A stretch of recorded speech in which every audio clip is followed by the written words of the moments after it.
stories that we've covered so far in a given year on Crimes of the Week. One thing to keep in mind is that these segments have not been edited since they appeared in their respective lists, so minor details and things like specific charges may have been updated since we first covered them on Crimes of the Week.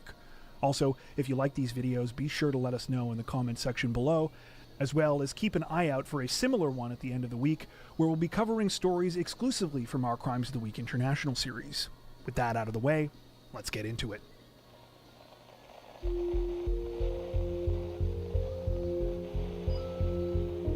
Authorities in Laclede County, Missouri say that a local woman is facing charges this week after she allegedly repeatedly poisoned her husband's diet soda with household gardening chemicals, then offered a bizarre excuse for her actions.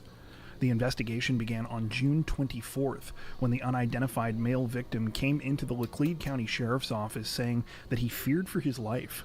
After meeting with detectives, the man said that he had evidence that his 47-year-old wife, Michelle Peters, had been trying to poison him. The man explained that the whole thing had started sometime around the beginning of May, when he noticed that the 2-liter bottle of Diet Mountain Dew that he kept in a refrigerator in the garage of his home had a funny taste. At first, he tried to ignore the situation and kept drinking it. However, pretty soon, disturbing health symptoms emerged. He developed a persistent sore throat, he experienced bouts of nausea and vomiting, and he began coughing up thick brown and yellow mucus. A couple of weeks later, he drank from a different bottle of Mountain Dew outside of his house and found that it tasted normal. That's when he started to get suspicious.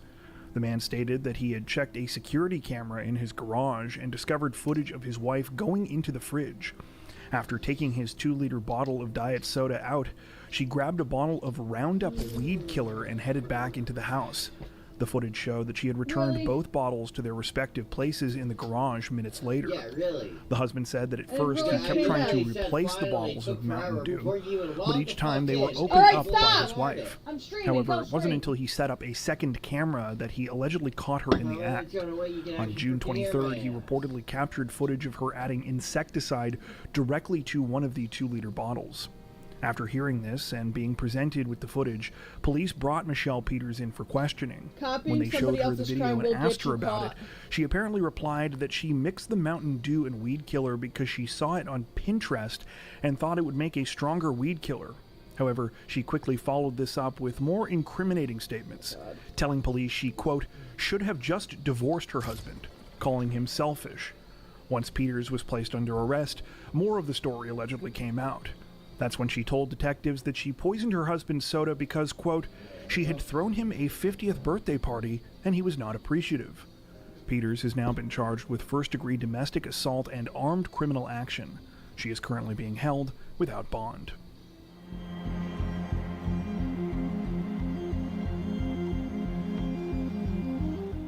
Authorities in Polk County, Florida say that a 34-year-old local corrections officer is facing charges this week after he needlessly escalated an already strange traffic violation incident to the point where he ended up being placed under arrest. The whole thing started at around 11:45 p.m. on June 30th, when a Polk County deputy encountered a bizarre scene while out on patrol. While driving on Avenue G Northwest near Wrecker Highway, he came across a man in a red Jeep who was randomly blaring his horn while traveling down the road. This was despite the fact that there was no traffic around and there was seemingly no other reason to be doing this. The deputy pulled over the man, later identified as 34-year-old Polk County Correction Officer Douglas Morse. When asked what he was doing, Morse reportedly replied that he was honking his horn repeatedly, quote, because it makes me drive faster. Unsurprisingly, this was not a valid excuse, so Morse was issued a traffic citation. Well, I say unsurprisingly, but apparently it was a big surprise to the 34-year-old because he immediately became enraged upon receiving it and allegedly began verbally abusing the deputy. Strangely, he also called 911 to complain about receiving the ticket. When the deputy realized what Morse was doing, he told him to stop. However, he refused to hang up. He ignored further commands and apparently continued to be uncooperative even after he was pulled from his Jeep. The 34-year-old was eventually transported to the Polk County Jail, where he was charged with misuse of the 911 system and resisting arrest without violence. After news of the situation was released, Morse was lambasted by local sheriff Grady Judd, who stated, quote, "We expect more professional behavior from those who work in the public service industry. And dialing 911 because you were upset that you received a traffic citation is not only ridiculous, It ties up an emergency line and resources that are designated for those who have true emergencies.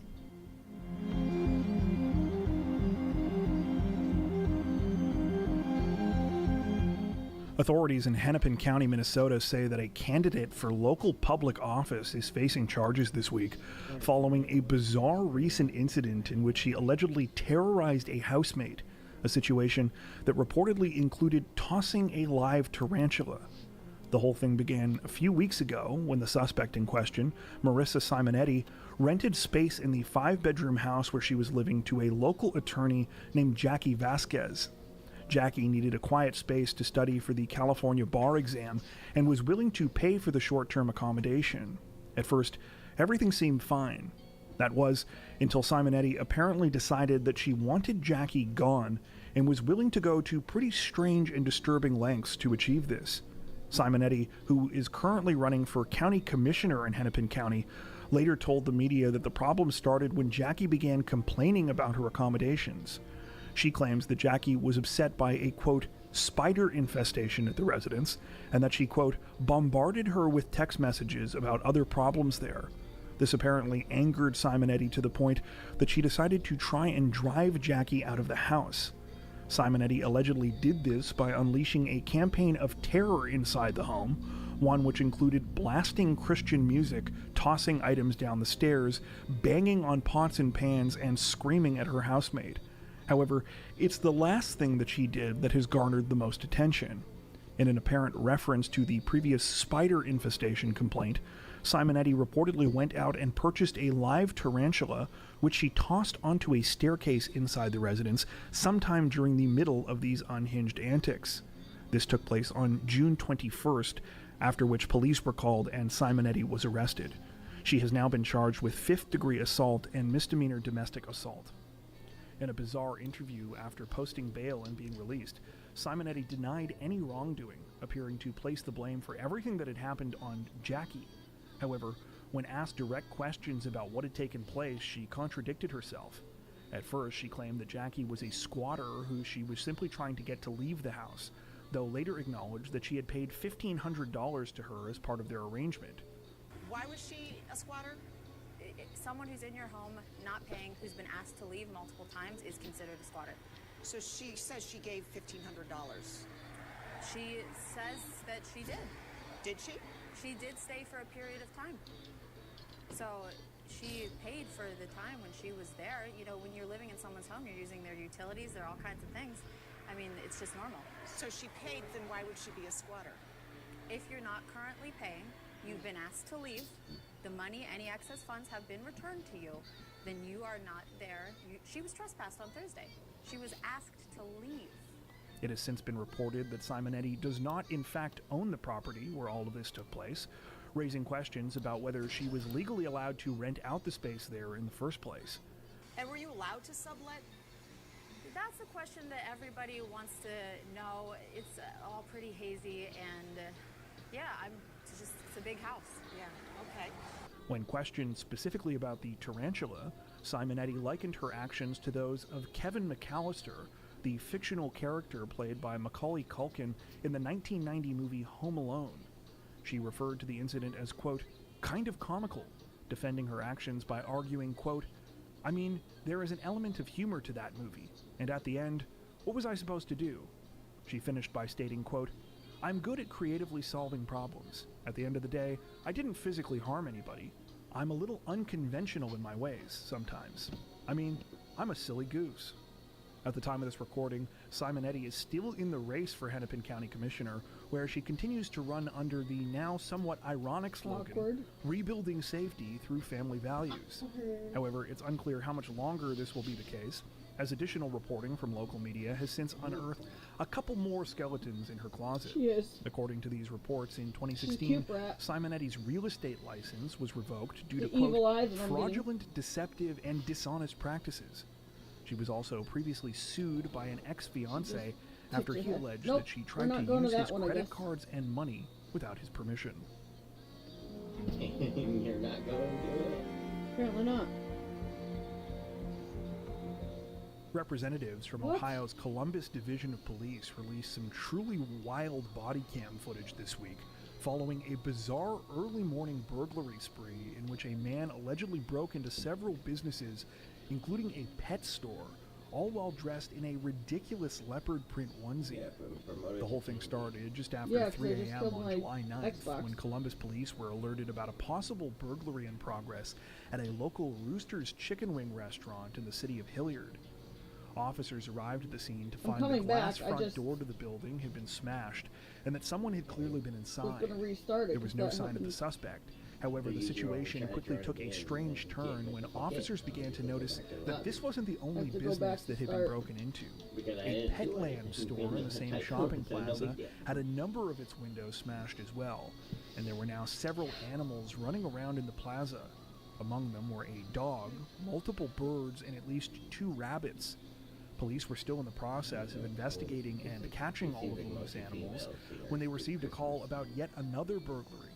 This time, a famous footwear store had been broken into in a neighboring plaza a little further down this same section of road. To their frustration, Backstreet officers Boys arrived has to one. find that once again the suspect was already gone. It wasn't until nearly 2 hours later, a little before 5 a.m., that police finally caught up with the man allegedly behind the burglary spree. The man, NKOTB does. later identified as 31-year-old Matthew Pancake, was found sleeping on a bench outside of a Big Lots store in yet another local shopping plaza. He was dressed in a leopard print onesie and was apparently covered in broken glass. When police moved in to make an arrest, they were hit with one He's got some final cute incredibly pajamas. strange discovery. It turned out that Pancake hadn't just freed the animals at the Petland store, he'd taken some of them along for the rest of his alleged crime spree. Specifically, a pair of hamsters that were found shoved down the legs of his ridiculous outfit. Body cam footage shows officers removing the rodents from Pancake's pants while placing him under arrest. At the time, the 31-year-old was also apparently wearing a stolen dog collar. At the time of this recording, Pancake remains in custody. He is now facing multiple charges, including breaking and entering and vandalism.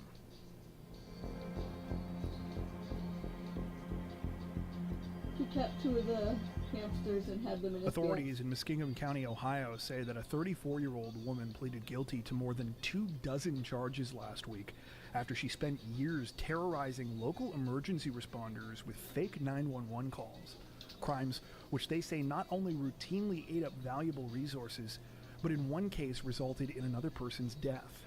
According to a press release distributed She by says the she wants Muskingum to eat County them. Prosecutor's Office, They heard the dinner. problems began all the way back in 2020 when 34-year-old Keisha Kennedy began calling 911 for all sorts of non-existent emergencies. Yes, Most dear. of these calls reportedly involved fake medical issues in which Kennedy would pretend to suffer from all sorts of ailments. Each time, Kennedy would be taken to a hospital only to be told that nothing was wrong with her. Unfortunately, even though they knew that she was faking, emergency workers and medical professionals still had to follow protocol. This meant countless responses from firefighters, dozens of unnecessary ambulance rides, and hospital staff needing to triage Kennedy every time she would be taken there. In total, authorities say that Kennedy falsely called 911 nearly 400 times and would often Okay. call multiple times in a single day. As you might imagine, Kennedy's abuse of the 911 system put incredible strain on local emergency workers, especially on the South Zanesville Fire Department. Sadly, this reportedly led to the death of at least one person. According to the press release, quote, ambulances and Ouch. first responders transporting Kennedy for non-existent emergencies were unavailable to service those experiencing actual emergencies. For example, SZFD responders were unable to respond to a call involving a person unable to breathe because they were transporting Kennedy for a fake call. The person with Yeah, breathing apparently trouble she's getting later charged died. with In another crimes case, because she SZFD was understaffed for a to- fire due to personnel attending to possibly Kennedy. led to the person In dying. another example of Kennedy's shameless antics, the release detailed one of her many hospital visits. It led to at In least that one death. incident, which took place in August of 2023, the release states, quote, law wonder enforcement if the officers civil responded to a fraction- report of a behavioral emergency at Licking Memorial Hospital involving Kennedy. Officers questioned Kennedy, and she pretended she was suddenly unable to stand or walk. After being helped into a sitting position on a bench, Kennedy pretended to be unconscious. She then pretended to wake up and told officers that she did not understand the meaning of being read her rights because she was disabled. As in Muskingum County, Newark law enforcement spoke with doctors at the hospital who confirmed that Kennedy was not disabled and did not need medical treatment or transfer to another hospital. While authorities stated that they believe that Kennedy suffers from a mental disorder that causes her to fake medical issues and symptoms, So their Munchausen. frustration with how the situation was handled and their lack of ability to do anything sooner was obvious. Speaking about the case, Muskingum County Assistant Prosecutor John Lytle said in part, quote, "Obviously some type of check or balance needs to exist so that this type of abuse is more quickly reported by EMS to law enforcement, because 350 pointless ambulance runs is absolutely ridiculous." On July 12th, Kennedy pleaded guilty to felony disrupting public services, felony making false alarms, and 25 counts of misdemeanor misuse of 911 systems. I guess she'll never According use to 911 reports, again. she will be sentenced at a later date.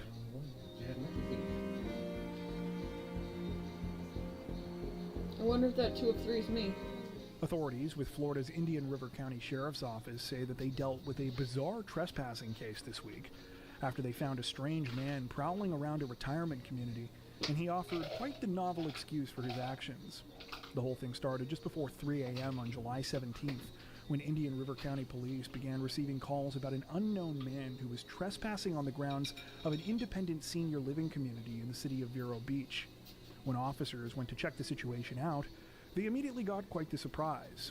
The man in question was in a common area of the complex, and according to police reports, he was, quote, fully nude.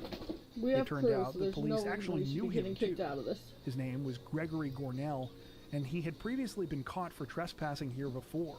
However, Gornell claimed that he had an explanation for his actions. You see, the Emperor had told him he could stay there. Confused? Oh, the Emperor. Apparently police were too.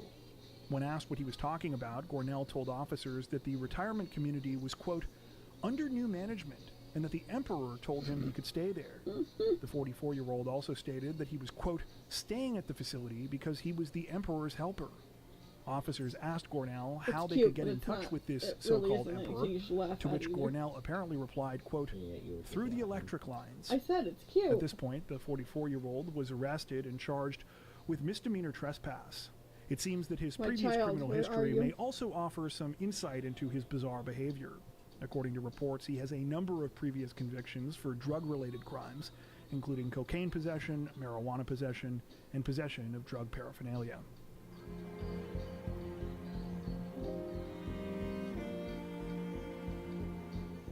Authorities in Lancaster County, derailing Nebraska say that a local train. teen is facing serious charges this week, several months after he allegedly caused an extremely dangerous and expensive train derailment so that he could get footage of the crash for his YouTube channel.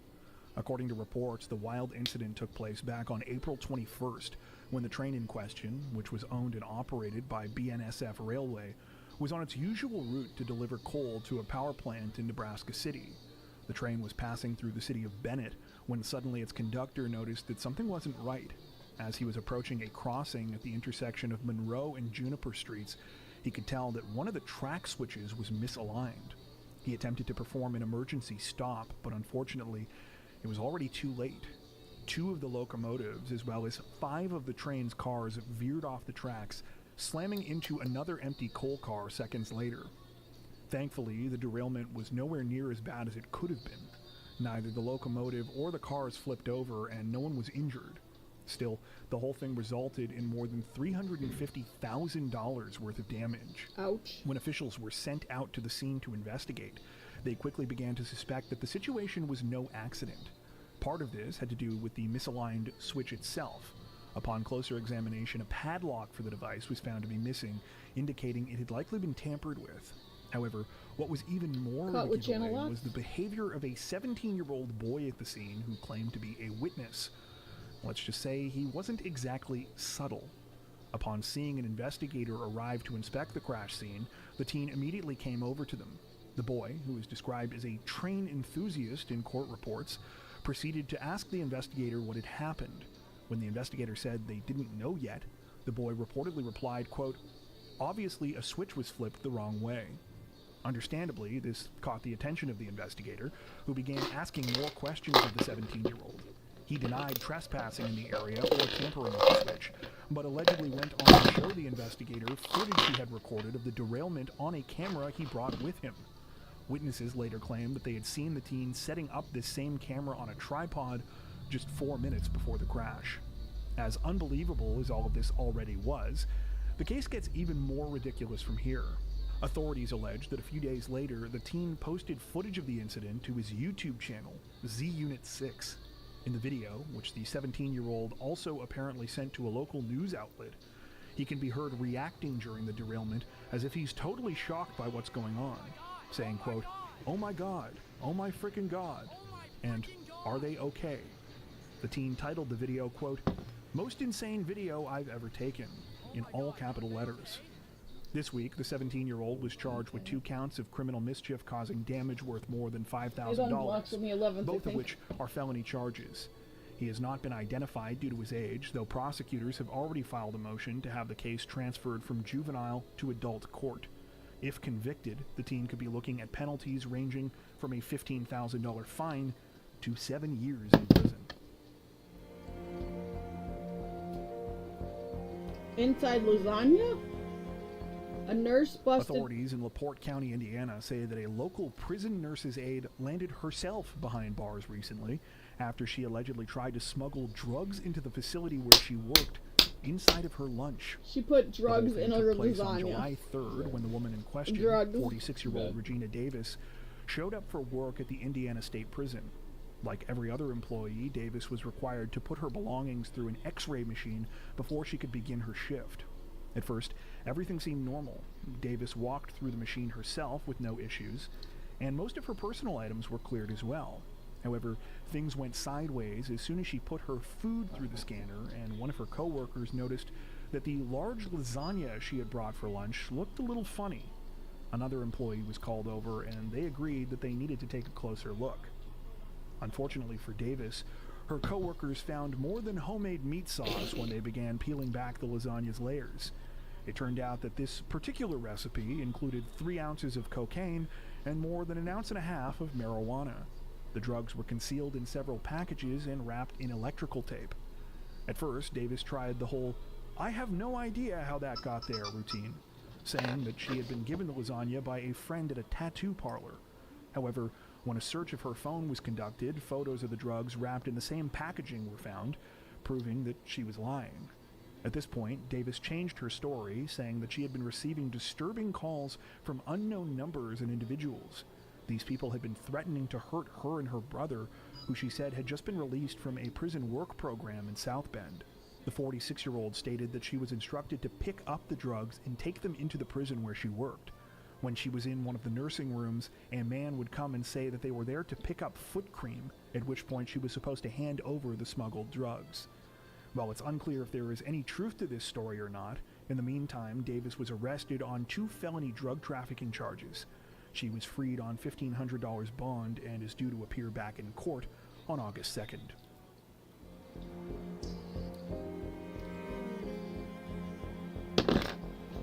I thought that was Over the course kids. of this series, we've covered plenty of stories where people came up with very inventive ways to hide illegal drugs. Obviously, many of these people weren't that successful, since we know about these cases. However, you might say that they at least made a good faith effort. The woman in this next segment took a completely different approach. Instead of trying to conceal her illicit substances, she apparently threw them in a labeled bag. It all started around 11:30 a.m. on July 27th, when officers with Florida's Highway Patrol conducted a traffic stop on a vehicle in the community of Leelman. They decided to stop the car in question after seeing that the passenger, later identified as 41-year-old Lauren Riley, was not wearing a seatbelt and appeared to be rummaging around on the floorboard. After walking up to the vehicle, police realized that there was an open container of alcohol inside, as well as what appeared to be a burnt piece of tinfoil and a plastic straw. Molly, no! The driver said that these belonged to Riley, but both were asked to step out of the car so that officers could conduct a probable cause search. Based on what they had found, the officers already suspected that there was drug activity going on in the vehicle. However, even they were stunned by what they found. Inside of Riley's purse was a bag literally labeled "bag of drugs." The according to Florida Highway Patrol.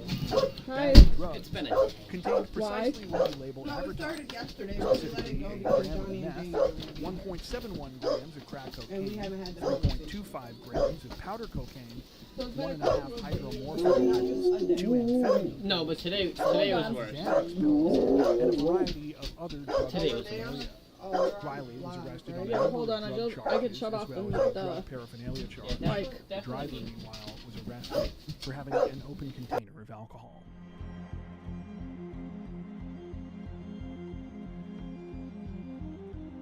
Authorities in Georgetown County, South Carolina, say that a pair of siblings are each facing charges this week following an unhinged family brawl inside of their residence, one that apparently started as an argument over how to cook chicken. The incident began sometime on the evening of July 28th when Georgetown police were called to a residence on Cody Lane with reports of a domestic situation in progress. They arrived to find quite the hectic situation. Officers were told that it all started when one of the residents, 27-year-old Anthony Harper, was cooking a chicken and he was confronted by his 25-year-old sister Hope. She challenged him on the bird's preparation, asking, quote, why he didn't season the chicken that was cooking so it could crust up.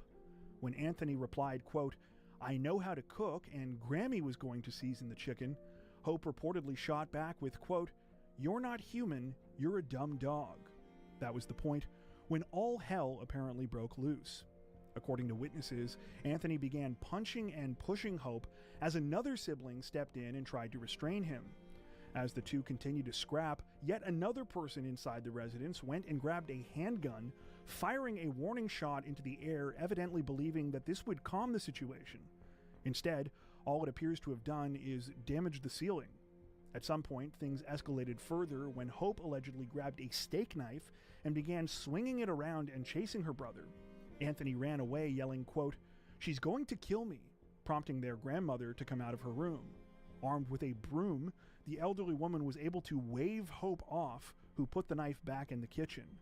Even at this point, though, the conflict wasn't quite over. According to reports, Anthony ran back in once his sister was unarmed, spraying her in the face and neck with a can of Raid bug spray. Hope managed to wrestle the can away from the 27-year-old during another struggle and apparently proceeded to give him a few blasts with the bug spray as well. After statements had been taken from all of those inside the home, both Anthony and Hope told officers they wanted to press charges against each other, and they were both taken into custody. They were charged with assault and battery, though Anthony was slapped with 2 counts because their other sibling who intervened in the conflict said that she wanted to press charges as well because Anthony had scratched her arms during the struggle. Unfortunately, sources do not mention whether the family's chicken was ever properly seasoned.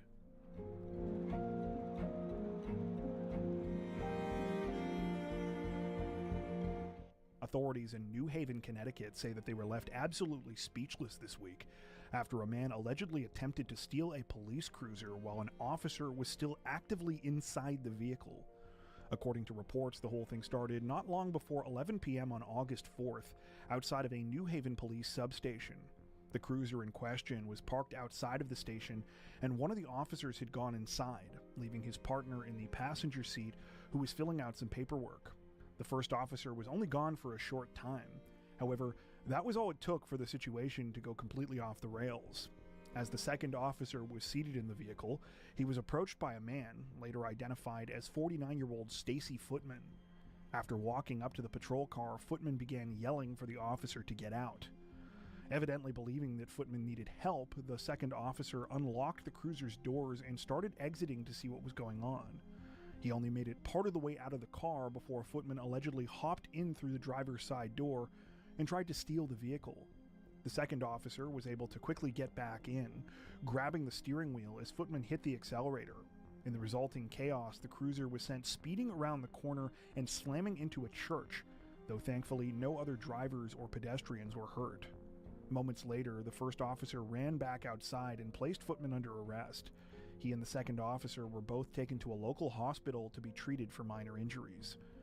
Following the incident, New Haven police told the media that Footman was already well known to them and had been arrested at least 80 times prior for various offenses. They believe this week's situation was motivated by a combination of drug abuse and mental health issues that the 49-year-old is said to be suffering from. Footman is now facing a number of charges, including second-degree larceny, second-degree kidnapping, assault of a public safety personnel, second-degree criminal trover, and interfering with an officer.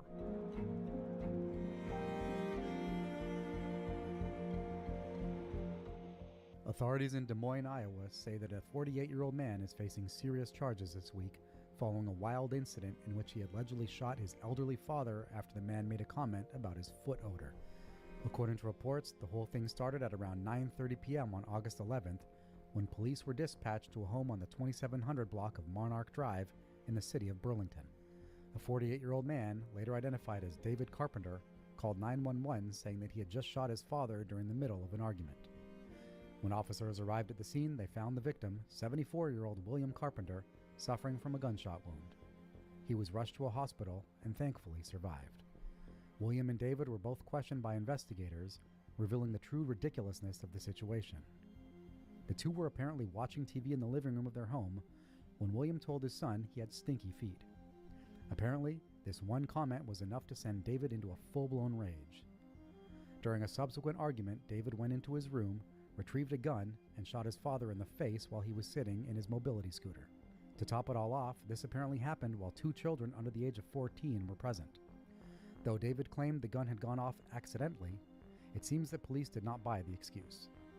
He was arrested on charges of attempted murder and child endangerment, and has since been ordered to have no contact with his father.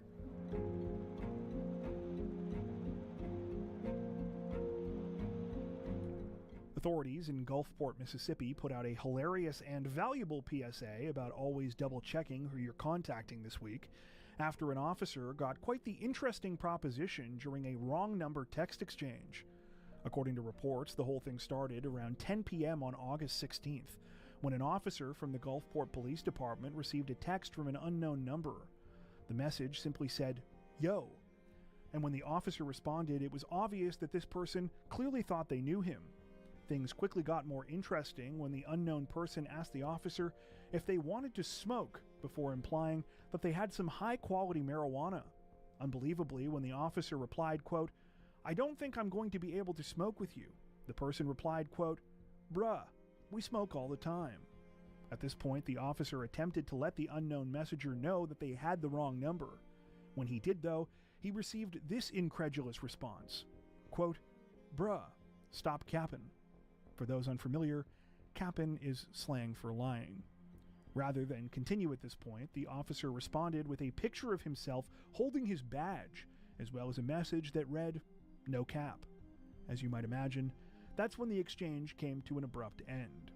Photos of the conversation were put out by the police department this week, who recounted the ridiculous situation on social media. In their post, they added, quote, "Pro tip, before you send the text, double check the number. Nothing like a wrong number text to really spice up someone's day." At the time of this recording, it's unclear if police identified the person behind the wrong number text.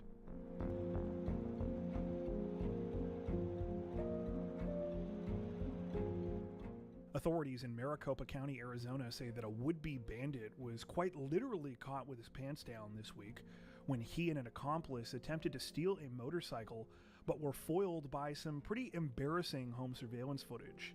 According to reports, the whole thing began shortly before 7 a.m. on August 14th, when homeowner Crystal Hobeich was notified about some movement that had been picked up by her front door surveillance camera. She took a look at the footage, only to get the surprise of her life. There were two strange men on the driveway who were in the middle of trying to steal her husband Eric's motorcycle.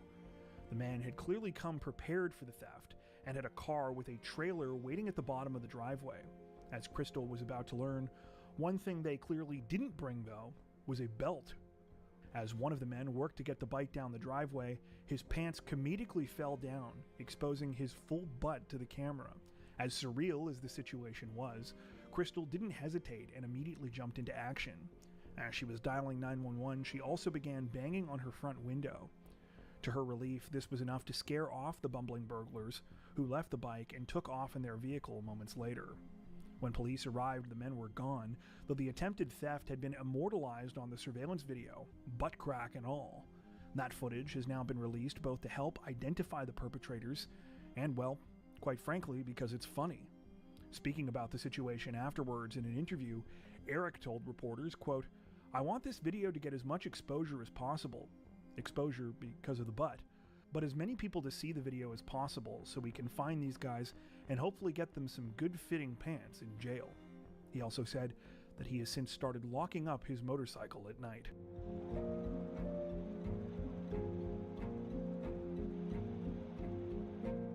Representatives from New Jersey's Bridgeton Police Department say that a 24-year-old woman is facing multiple charges this week after video footage of her recently went viral in which she can be seen nearly losing her hand while recklessly taunting a tiger at a local zoo. The whole thing started sometime on August 18th, when police were alerted to the footage by several concerned parkgoers at the Cohanzick Zoo. The video shows a young woman climbing the 4-foot wooden fence surrounding the Siberian tiger enclosure before making her way to the inner cage. Once there, she can be seen sticking her hand inside in an apparent attempt to pet one of the big cats. As you might imagine, this was a terrible and dangerous idea. The tiger quickly comes over and can be seen considering the woman for a moment before lunging and attempting to bite her hand. She is able to pull it away at the very last second, after which she appears to pose as if someone is taking her photo. She then climbs back over the fence and leaves. Police shared footage of the woman on August 20th, asking for help from members of the public to track her down. She has since been identified as a 24-year-old Millville woman named Zaire Dennis. As ridiculous as Dennis's close call with the tiger already was, authorities now say that it wasn't the only time she decided to push her luck that day. After this was filmed, she allegedly did the same thing at a bear enclosure at the zoo. Dennis has now been charged with defiant trespassing and was also cited for 2 violations of city ordinances for disobeying posted signage at the zoo. She is scheduled to appear in court in the coming weeks.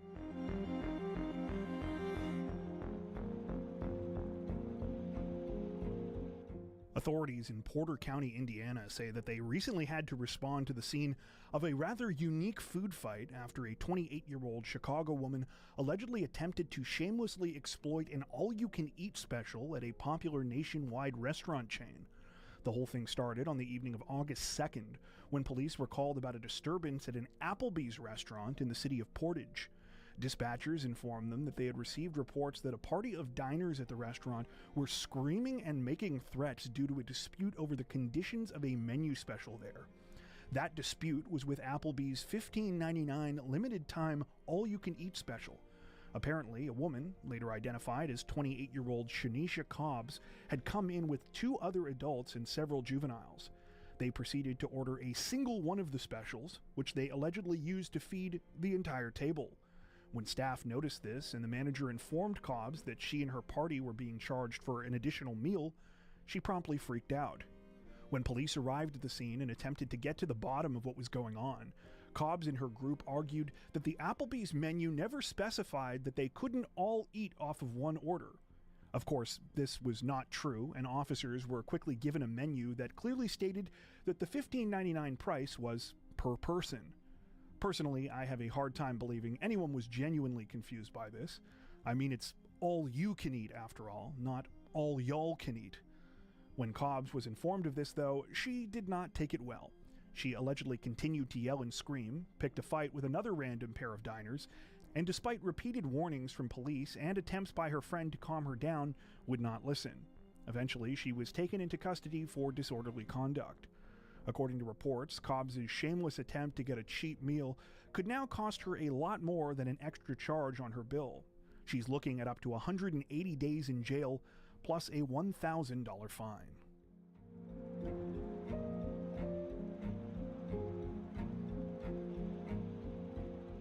Representatives from the U.S. Marshals Service say that a wanted fugitive almost quite literally fell into their laps this week after they went to search a property for him and he chose a rather unfortunate hiding place. The case began sometime back on April 2nd of 2024, when Memphis police were called about a disturbance at the Cavalier Court Apartments on Perez Avenue. Officers had just arrived in the area and were checking the situation out when suddenly they heard gunshots coming from nearby. They followed the source of the noises, where they found a man named Troy Cunningham. Troy was lying on the ground and had been fatally shot in the back of the head. Stray gunfire also struck a vehicle with 2 women in it, causing one to suffer a gunshot wound to her shoulder. Following an investigation, police were able to identify 3 suspects in connection with the crime. They were later identified as Jarius Hibbler, Tamarius Barron, and Diario Wilkerson. Hibbler and Barron were quickly tracked down and arrested. However, Wilkerson proved more difficult to locate. By the time a warrant was put out for first-degree murder charges against him on May 9th, the 20-year-old was nowhere to be found. The U.S. Marshals were brought in to assist with capturing Wilkerson, and over the next couple of months continued to follow leads concerning his whereabouts. The trail ultimately led to a residence where one of the 20-year-old's family members lived that ended up being not very far from the crime scene. Authorities obtained a search warrant for the property, which was executed on August 26th. They were prepared to carry out a thorough search of the place.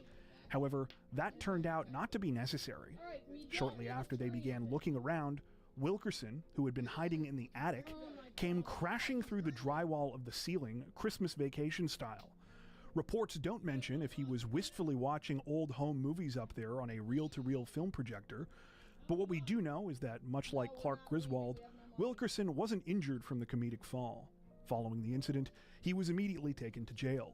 According to reports, in addition to his original first-degree murder charge, the 20-year-old is now facing several others, including reckless endangerment, tampering with evidence, reckless driving, vehicle burglary, gun theft, and evading arrest.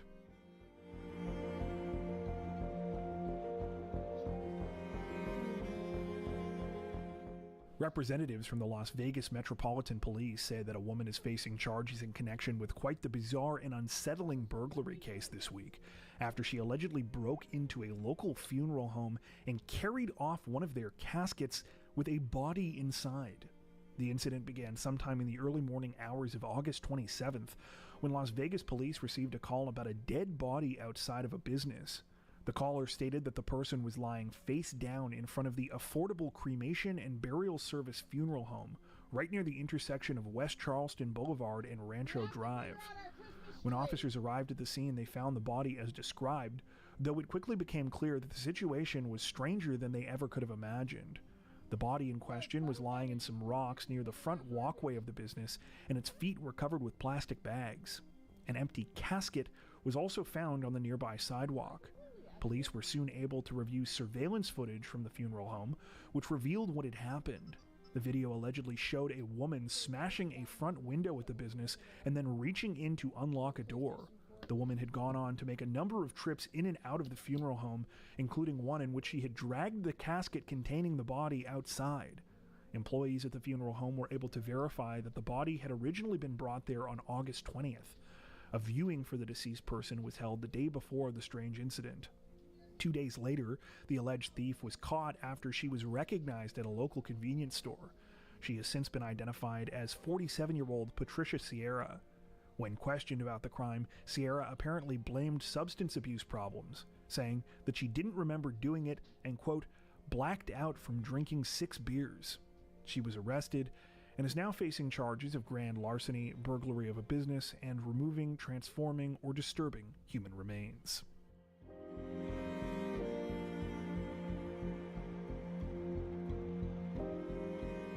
Authorities in Crockett County, Tennessee say that they dealt with quite the bizarre situation this week after a reality TV star was bitten by an animal at a local zoo, and they ended up arresting her and a male companion on drug charges.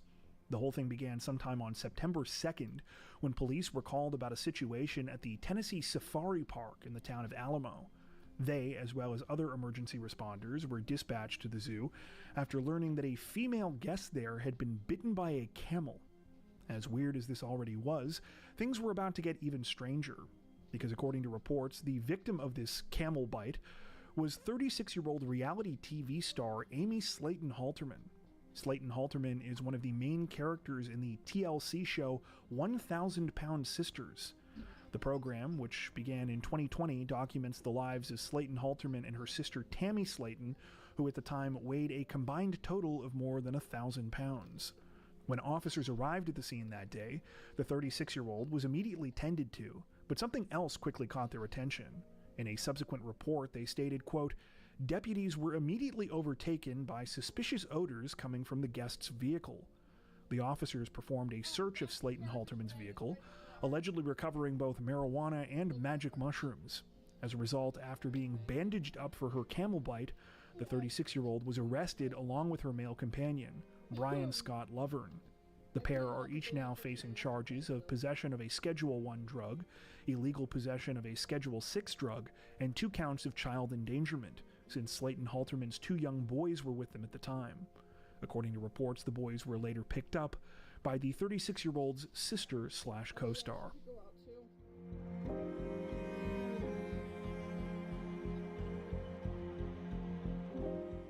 Authorities in Madison, Wisconsin say that they arrested a shameless thief with quite the healthy appetite this week, one who allegedly broke into a woman's home and cooked herself a nice meal and even tried to pretend she was supposed to be there. The whole thing started at around 10:30 p.m. on September 24th, when the female victim, who has not been identified by name, arrived home to find that all of her lights were on. This was pretty strange since she had been gone the whole day and she didn't remember leaving anything running. She discovered what was going on after she investigated further and found that a stranger had made herself very comfortable inside. Not only was she pretty relaxed, she had cooked herself an entire pasta and shrimp dinner.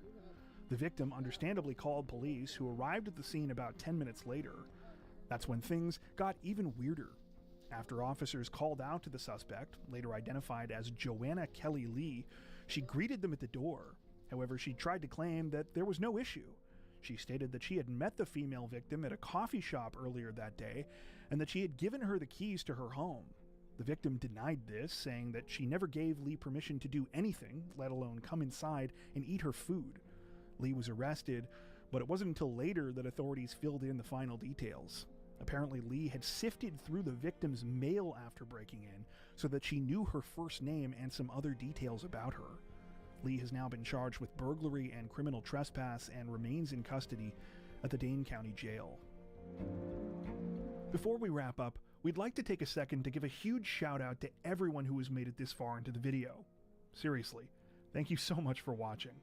If you found today's upload interesting and informative, we'd be honored if you'd consider liking and subscribing, as well as hitting the notification bell and selecting all notifications to stay up to date with our latest releases. If you're looking for additional ways to help support the channel, we'd love to have you join us over on Patreon. Patrons get ad-free and early access to all of our content, as well as 4 additional stories per week for each of our Crimes of the Week and Crimes of the Week International videos. You can learn more at patreon.com/crimezone, where you'll also find some of the fine folks whose names are currently on screen. All that being said, we understand that not everyone has the means to support financially, and that's totally okay. We appreciate every like, sub, share, and comment that you send our way. Once again, thanks so much, everyone.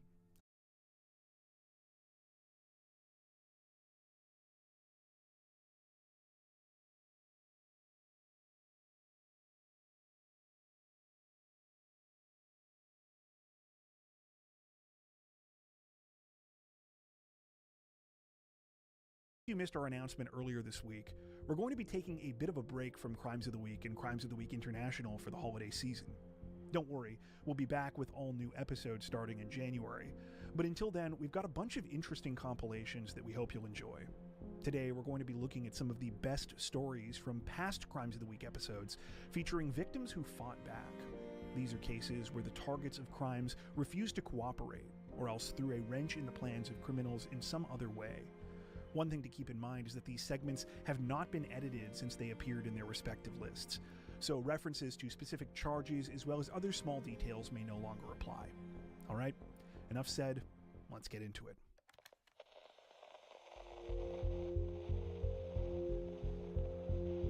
A would-be thief got more than he bargained for this weekend when he tried to rob a Plainfield, Indiana bakery and was fought off with a barrage of food and other objects.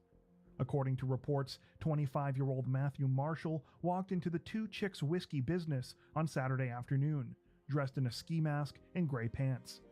After locking the door behind him, he grabbed at his hip as if he had a gun and attempted to rob the place. However, the owners and employees responded by hurling food and other items at Marshall, causing him to run from the store. All he managed to get away with was a tip jar. It didn't take long for investigators to catch up with Marshall, thanks to a witness who managed to take a photo of him fleeing the scene, which was handed over to police. Marshall is now in jail after being preliminarily charged with criminal confinement and robbery.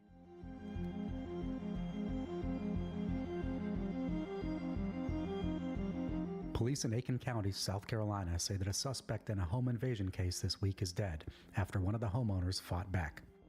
According to reports, 61-year-old Harold Runnels broke into the home of 82-year-old Herbert Parrish on Monday afternoon and began to attack his 79-year-old wife. The assault began when Runnels came to the couple's back door under the guise of looking for a missing dog. He then knocked the elderly woman to the ground and began to slash her forehead with a knife before Parrish beat him with the butt end of a shotgun. Runnels later died in hospital from his injuries. Neighbors say that Parrish is a decorated veteran who served during the Vietnam War. Following the incident, the Aiken County Sheriff's Department said that the couple would not be charged in connection with Runnels' death. The Parrishes were both treated for minor injuries, but are reportedly okay.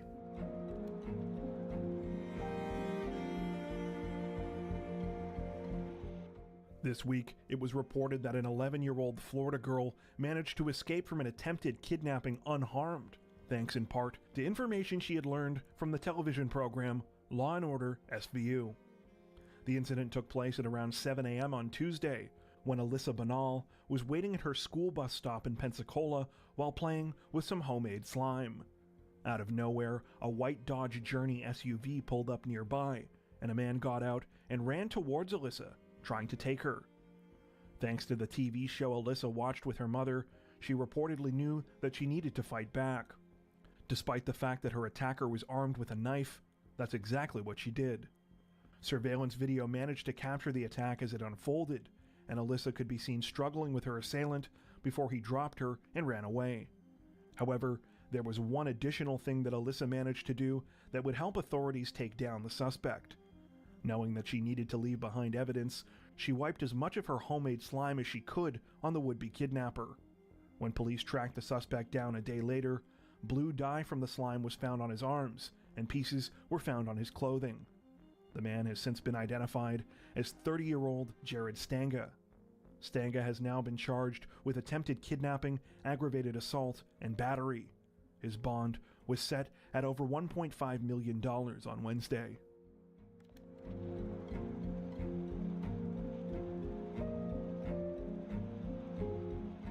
Authorities in San Diego County, California say that one person is dead this week and 5 others have been arrested following the early morning home invasion of a local residence. According to reports, the incident began at approximately 1:15 a.m. on November 10th at a home on Moonstone Bay Drive in the city of Oceanside.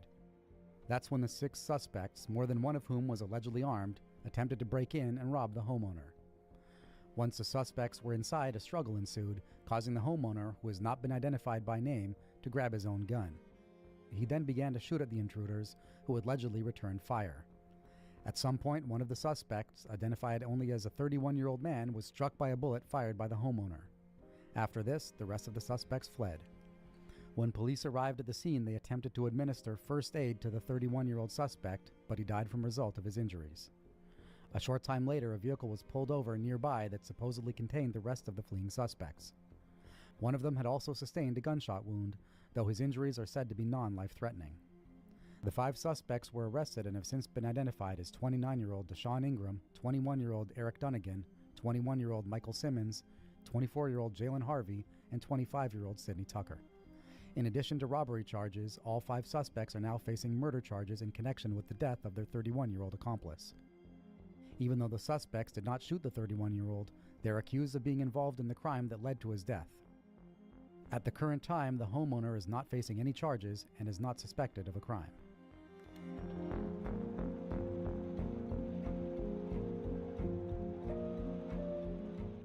This week, police officials in West Palm Beach, Florida, gathered to honor a 9-year-old girl for bravery after she recently fought off an attacker who mugged her mother. According to reports, the terrifying incident occurred on November 2nd, when 9-year-old Journey Nelson and her mother Danielle Mobley were walking to their car after shopping at a local supermarket. As Danielle was putting the groceries they had just purchased in the back of the car, a man, who has since been identified as 29-year-old Demetrius Jackson, ran up to her and tackled her to the ground. As Jackson struggled on the ground with Danielle for her purse, 9-year-old Journey reportedly sprang into action, running around the car to help her mother. Without hesitation, she began to throw as many punches as she could at Jackson's face.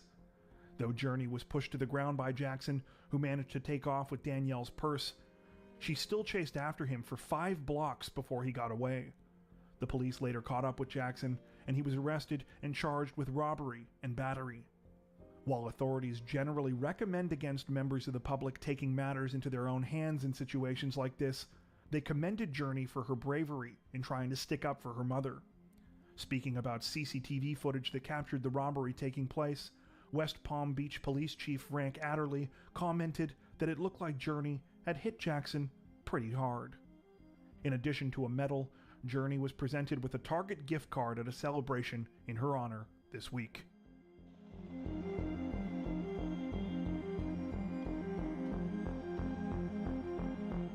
A trio of would-be robbers allegedly got more than they bargained for this week when they attempted to violently steal money from a local pizza shop, and one of them was shot in the face. According to reports, the incident took place around 10 p.m. on December 9th when the 3 suspects walked into Bold Pizza in Philadelphia's Spring Garden neighborhood. After entering, the men allegedly tried to steal cash from the shop's register, and when an employee resisted, one of the men started to choke her. Within moments, the woman's 14-year-old son reportedly sprung into action, grabbing a handgun from below the counter and shooting the man who was choking his mom in the face. After that, all 3 suspects apparently ran. A short time later, police who responded to the incident were able to find the injured suspect in a nearby subway station by following a trail of blood. Authorities allegedly received further confirmation of the man's involvement when they found a large amount of stolen cash stuffed in his pocket. The suspect, who has only been identified as a 33-year-old man, was taken to the hospital, where he reportedly remains in critical condition. At the time of this recording, police say that they are still searching for the other 2 suspects involved in the attempted robbery. It's believed that the group might have also been involved in the robbery of a CVS drugstore about a block away from the pizza shop just a short time before. Anyone with information is encouraged to contact Philadelphia police.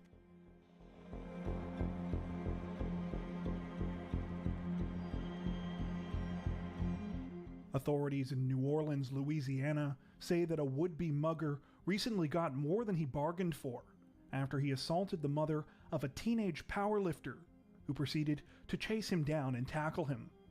According to reports, on December 28th, 18-year-old Messina Tupea was simply enjoying her vacation with her parents when out of nowhere, a man sprinted towards her 47-year-old mother Louisa as the family walked down Magazine Street. Before any of them could react, the man had punched Louisa in the jaw, dislocating it, and tried to steal her purse.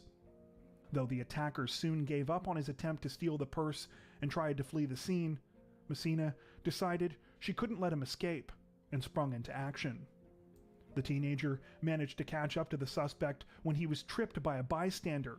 However, the first time she tried to grab him, he punched her in the face and continued to run away. Undeterred, Messina began pursuing the attacker once again, soon catching up to him in an area where her father was chasing him around a car. After dodging another one of the attacker's punches, she grabbed onto the back of his shirt, then tackled him to the ground. The attacker tried desperately to escape, but it was no use. What the attacker didn't know about Messina is that despite being just 5 feet 5 inches tall, she is extremely strong. A lifelong athlete and avid powerlifter, Messina still holds a record in the sport from when she was 15, when she deadlifted nearly 320 pounds. Messina was able to keep her mother's attacker pinned until police could arrive, at which point he was arrested.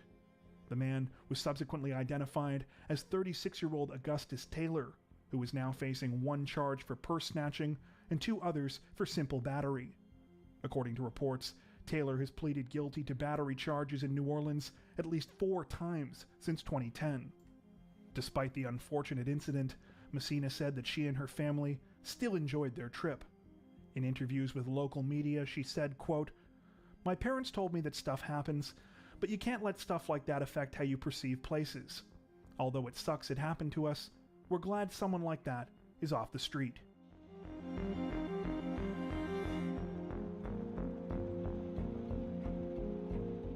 Representatives from the NYPD say that the victim of a phone theft was left with the last laugh this week after he duped the alleged suspect into getting arrested for the crime. According to reports, the incident began at around 11 p.m. on March 1st, when the 20-year-old victim was riding the subway near 34th Street Penn Station. As he was sitting on a northbound E-train, his phone was allegedly snatched by a 57-year-old man named Kevin Cooper, who immediately fled after the theft. Figuring he had nothing to lose, the 20-year-old victim called his stolen cell phone after the crime, believing there might be a chance of recovering it. To his surprise, Cooper picked up. During the phone call, the 20-year-old got an idea. He told Cooper that he'd be willing to buy the stolen phone back from him if they could meet up. Cooper agreed, and they made plans to meet the following day. Unbeknownst to Cooper, when he showed up at the meeting, he was actually walking into a trap. The 20-year-old was working with the police. Unfortunately for Cooper, he hadn't just shown up to the meeting with the stolen phone either. He was also carrying 2 Ziploc bags allegedly containing crack. Cooper was arrested at the scene and is now facing charges of grand larceny, criminal possession of stolen property, and criminal possession of a controlled substance. According to reports, Cooper has an extensive criminal history and has been arrested more than 50 times.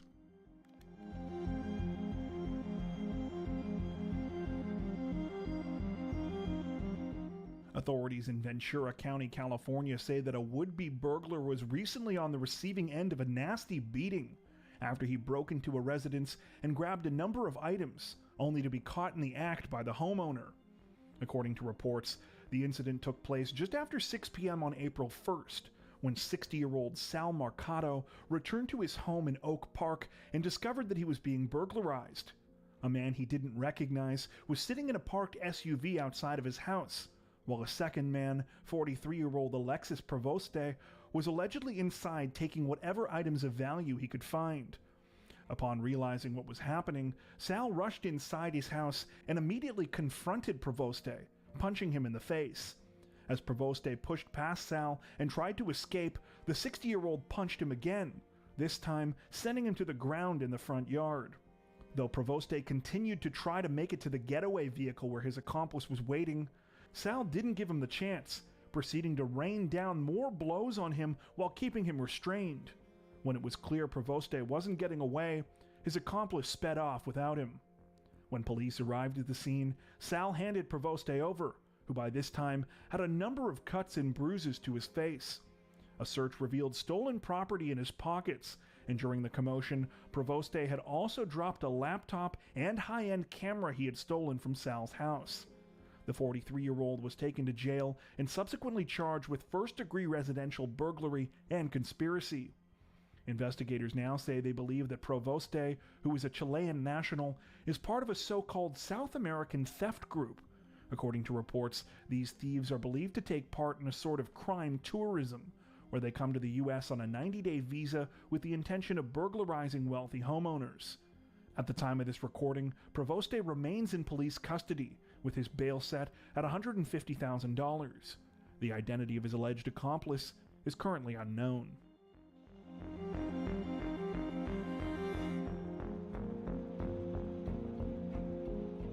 If you're a regular viewer of our Crimes of the Week series, then you probably know that most of the time when we bring up TikTok in one of our videos, it's because police are warning the public about the legal consequences of yet another viral online challenge. However, this week, we managed to find a story where TikTok actually helped to stop a crime from potentially getting much worse.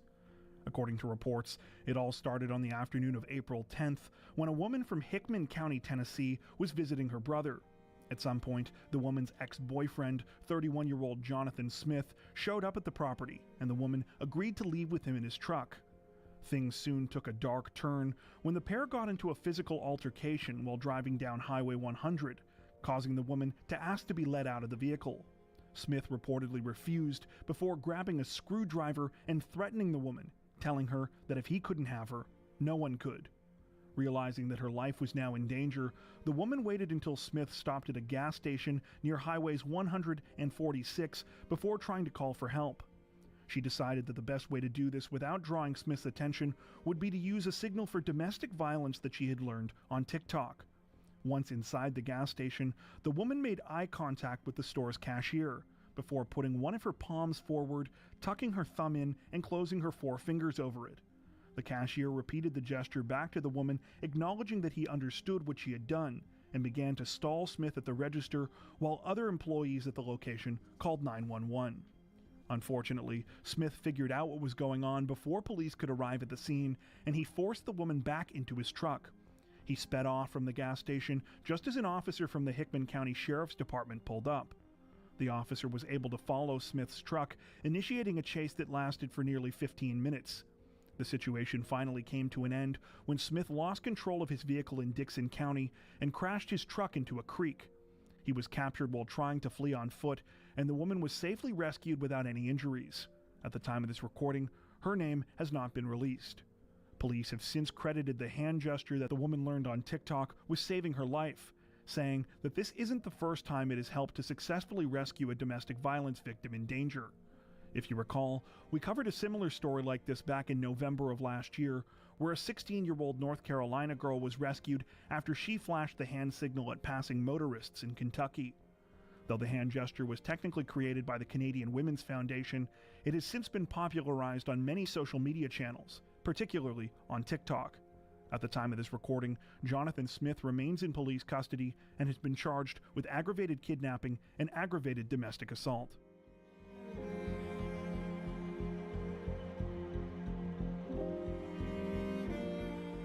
Authorities in Plymouth County, Massachusetts are applauding the bravery of a 14-year-old girl this week after she managed to not only scare off an intruder who was breaking into her home, but also secure the evidence that allowed police to make an arrest.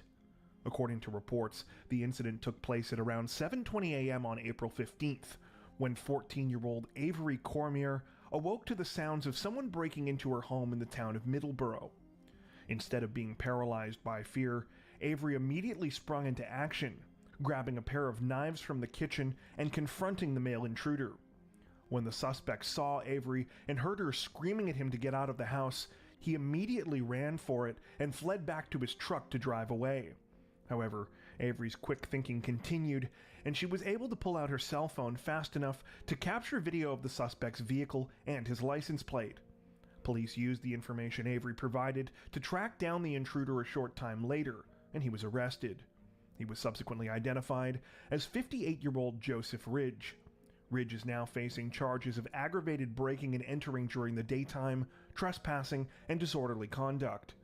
The police aren't the only ones commending Avery for her quick thinking and bravery, though. In an interview following the incident, the teen's mother told reporters, quote, "I really didn't realize that she had it in her to stay so calm under fire. I'm blessed to have a daughter like her."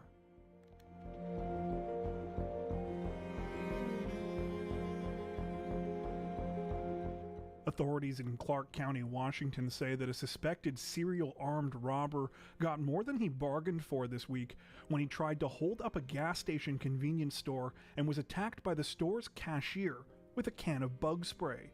According to reports, the incident took place recently in the city of Vancouver when the suspect entered a local B&B Mart. After heading up to the cash register and placing a drink on the counter, he reached into his pocket as if to pull out his wallet, but instead pulled out a handgun. The man proceeded to point the weapon at the store clerk, Amber Maley, telling her to put all of the money in the register into a bag. However, rather than complying with the suspect's terrifying demand, Amber immediately sprung into action, grabbing a large can of bug spray directly to her right. She then began to unload as much of the spray as she could in the man's direction while shouting at him to get out. Spooked by Amber's quick and aggressive attempt to fight back, the suspect immediately fled the scene of the bungled robbery empty-handed. Though the suspect managed to escape and his identity is currently unknown, authorities have released images of him taken from surveillance footage captured at the convenience store. Police now say that they believe he is a serial robber who may be responsible for more than 30 similar crimes in Clark County and the Portland metro area. His list of previous targets reportedly includes coffee shops, hotels, restaurants, and auto parts stores, and in each case, he is said to have been armed. Authorities are now asking for anyone with information about the suspect to come forward, in the hopes that he can be successfully identified and taken into custody. He is described as a man between 30 and 35 with brown hair and a brown beard, roughly 5 feet 8 inches to 5 feet 10 inches tall and weighing 160 pounds. Though police have warned members of the public from confronting the suspect directly like Amber did, according to her, the idea of giving him the money like he demanded never even crossed her mind. In a recent interview, she said that her instinct to protect herself was automatic, and that in the moment, all that she knew for sure was that she wanted the armed criminal out of her space.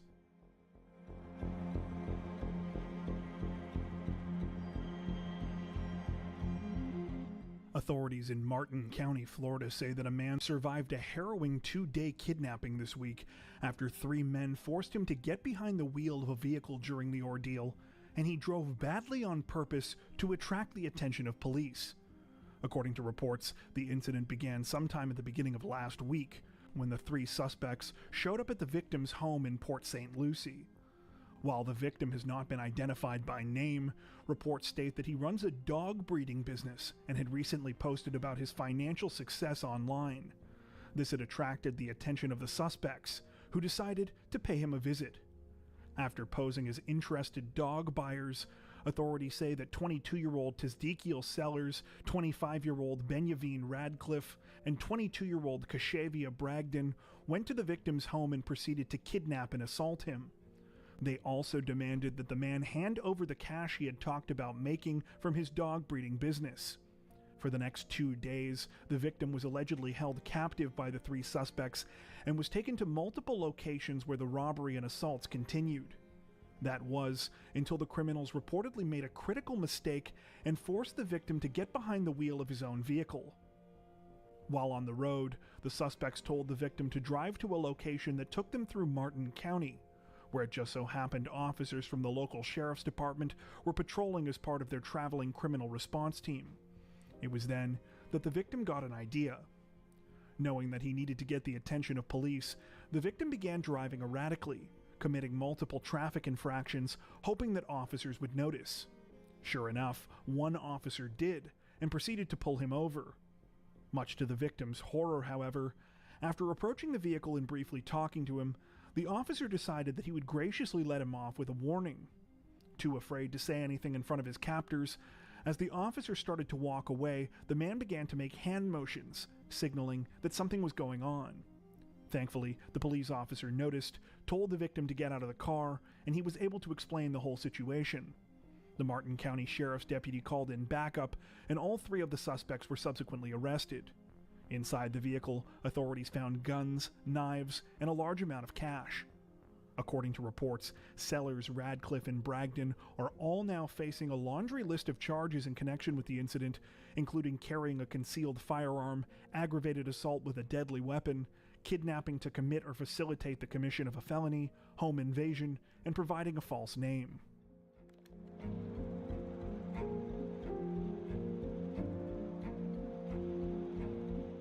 A horrifying story was reported out of Alabama this week, where authorities say that they uncovered the murders of 2 people after a 3rd victim managed to escape and get help.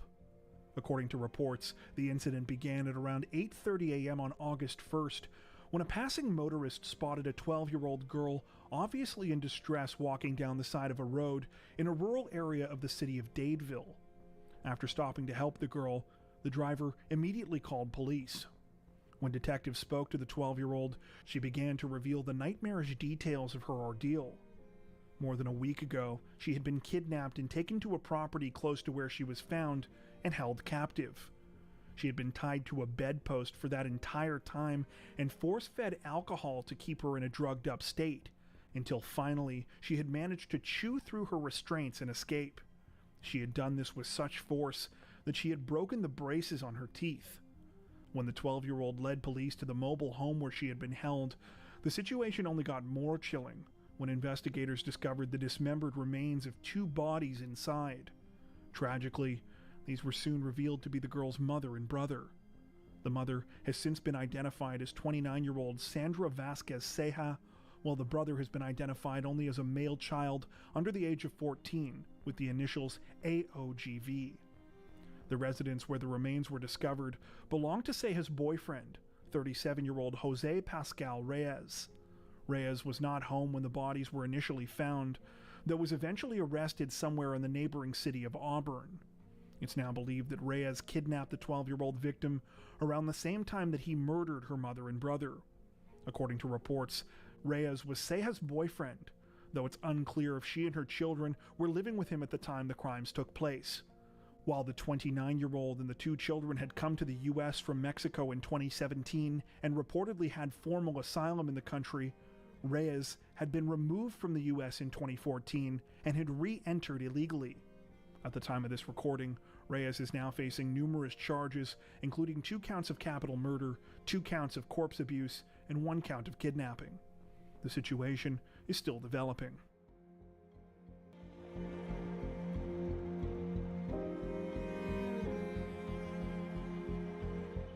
Authorities in Montgomery County, Pennsylvania are commending the actions of a 10-year-old boy and a teenage retail worker this week after their quick thinking helped to thwart an attempted kidnapping.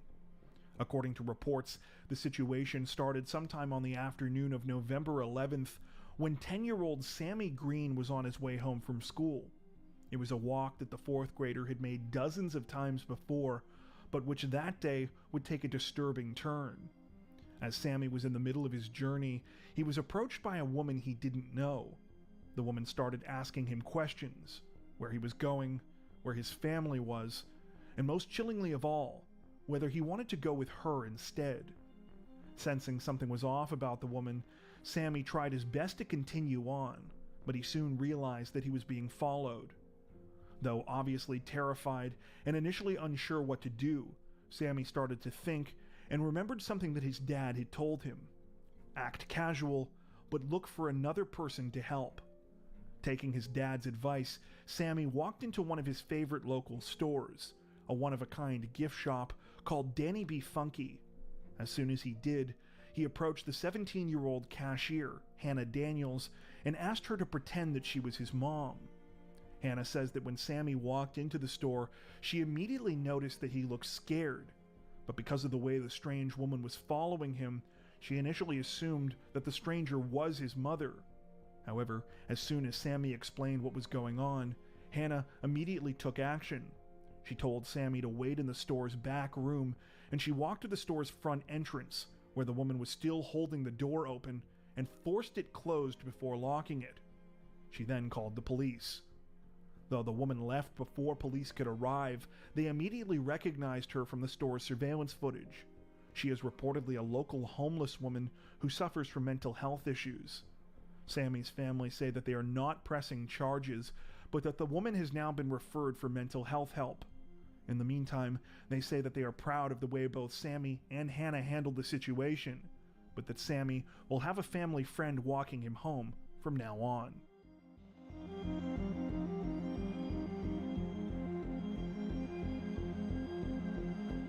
Authorities in Clark County, Nevada say that one man is dead and another is now facing numerous charges after they allegedly attempted to carjack 2 women and one of them was forced to fight back.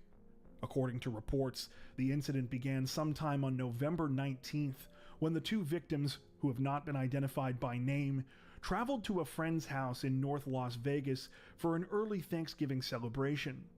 After arriving at the house early, the 2 women decided to sit around in their vehicle close to the property on Coleman Street and San Miguel Avenue and wait for a bit before heading inside. However, it wasn't long before they were terrifyingly interrupted. As the 2 friends sat talking, all of a sudden, another vehicle quickly pulled up and parked directly in front of them, blocking them in. Then, either 2 or 3 armed men jumped out of this vehicle and started heading toward the women. Before the women could react, 2 of the men had grabbed them and started pulling them out of the vehicle. Once the owner of the vehicle was thrown from the driver's seat, one of the suspects got inside and started trying to operate the car. After telling her friend to run, the vehicle owner reportedly realized that the suspect was having trouble getting her car into drive. Apparently, the car operated on a push-to-start system, and the man wasn't familiar with how it worked. Not only that, but in his confusion, the suspect had placed the gun he was carrying on his lap. Seeing that the man wasn't paying attention to the weapon, the vehicle owner grabbed the gun before trying to run away herself. While the woman was able to grab the weapon, she only made it a few steps before being tackled to the ground by the same suspect. The two struggled, and the woman tried to escape, but she was unable to. That's when she allegedly managed to turn around and shoot the man instead. After freeing herself, the woman ran onto a nearby property and hid in a side yard, as another of the suspects fired shots at her and missed. When police arrived at the scene, they found the suspect who had been hit dead from a gunshot wound to the head. The remaining suspect or suspects had fled. Both women were physically unharmed, and though the vehicle owner was initially taken into custody, she was later released once the shooting was determined to be in self-defense. This week, authorities announced that they had arrested one of the other suspects who allegedly took part in the botched carjacking, who they identified as 18-year-old Jalen Morrison. Morrison was reportedly arrested on December 2nd after surveillance footage taken near the crime scene placed his vehicle in the area, and shell casings from a gun he had were allegedly found to match ones recovered from the shooting. Police say that Morrison was also a known associate of the deceased suspect, who so far has not been identified by name. The teenager is now facing numerous charges, including second-degree kidnapping, attempted robbery with a deadly weapon, burglary with the use of a deadly weapon, conspiracy to commit robbery, and attempted grand larceny of a vehicle. At the time of this recording, it's unclear if police are still searching for a third suspect.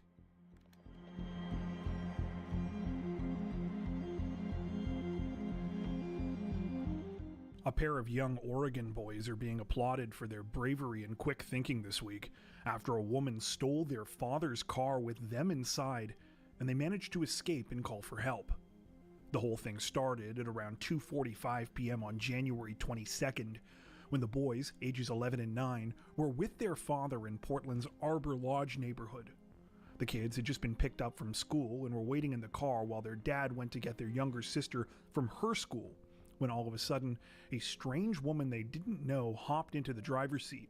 To their horror, she started driving the car, which had been left idling. The boy's father saw what was happening and tried to run back, but was only able to grab a door handle before she sped away. Though the terrified father raced back to the school and immediately got someone to call 911. According to reports, it was ultimately the 9 and 11-year-olds who gave police the information that they needed. Roughly 10 minutes after being kidnapped, they seized their opportunity to escape and jumped out of the car when the vehicle momentarily came to a stop at a red light. They then flagged down a Good Samaritan, who also called police. Authorities caught up with the female suspect a short time later as she headed north on Interstate 5. She refused to pull over, prompting a chase that involved multiple law enforcement agencies and continued across state lines into Vancouver, Washington. The pursuit came to an end near the northeast 134th Street exit after police cruisers were able to pin and immobilize the stolen vehicle. The woman, later identified as 33-year-old Ayosha Deshay Millage, was then placed under arrest. At the time of this recording, Millage is facing a number of charges related to the chase, including attempt to elude, reckless driving, driving with a suspended or revoked license, and fugitive from justice. She's expected to face additional charges related to the actual kidnapping once she is extradited back to Oregon.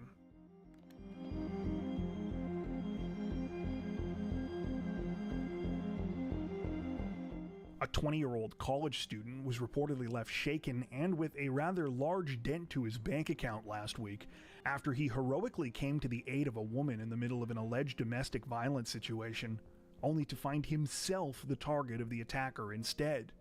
According to reports, the whole thing began at around 1:30 a.m. on February 20th, when 20-year-old San Diego University student Angelo Montoya was working his late-night gig as a driver for the food delivery app DoorDash.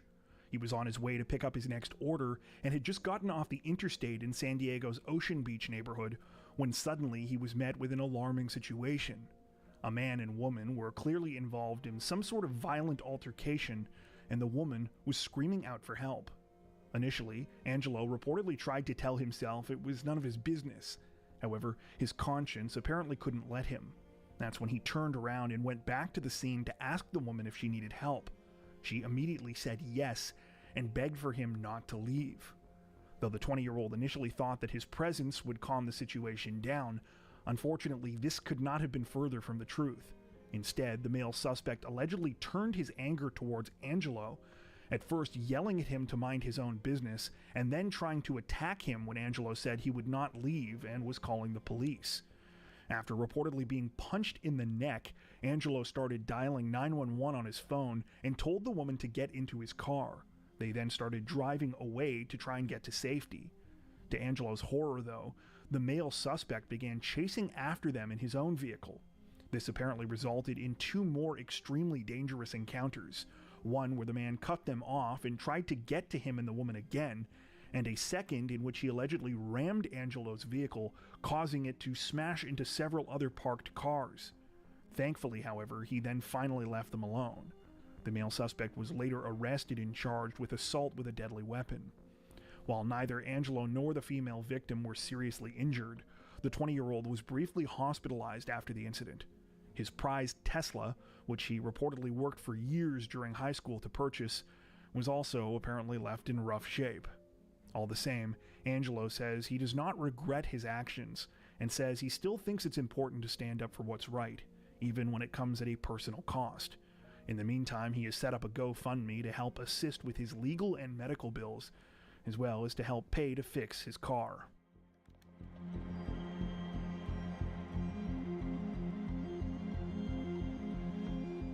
An elderly Idaho woman is being praised for her heroic actions this week, nearly a month after she was the victim of a terrifying and violent home invasion, one in which she killed the alleged culprit while fighting to protect herself and her disabled son. The harrowing ordeal began at around 2 a.m. on March 13th, when 85-year-old Christine Janaean awoke to find herself in a real-life nightmare.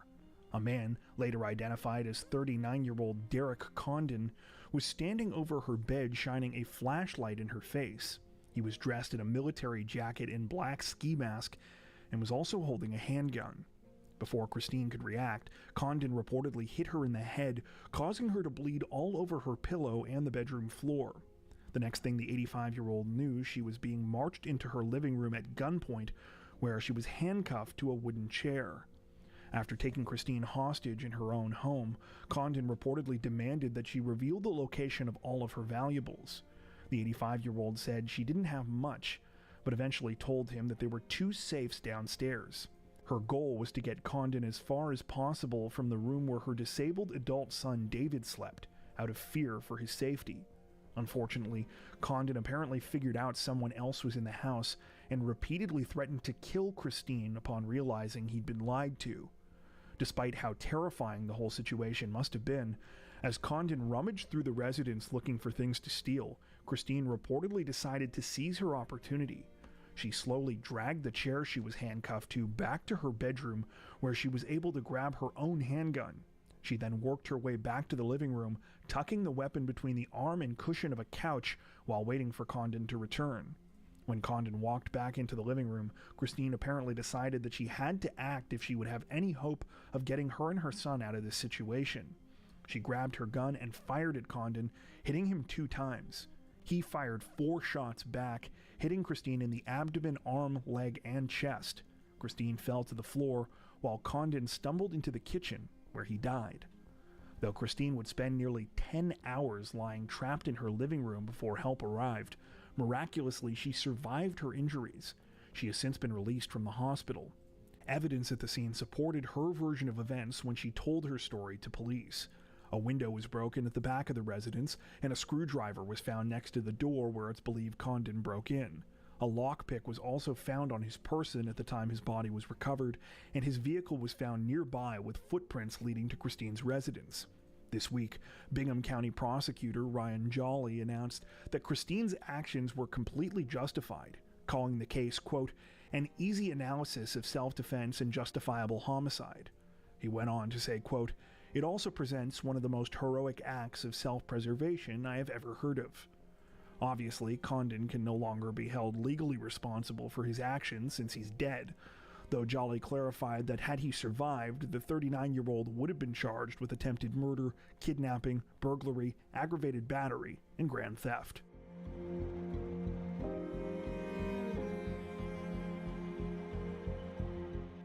Representatives from the LAPD are asking for the public's help in identifying an unknown male suspect this week following the disturbing attempted kidnapping of a teenage girl that was partially captured on video. According to reports, the terrifying broad daylight incident took place at around 3:30 p.m. on July 23rd, when the victim, identified only as a 15-year-old girl, was walking home in Los Angeles' Vermont Vista neighborhood.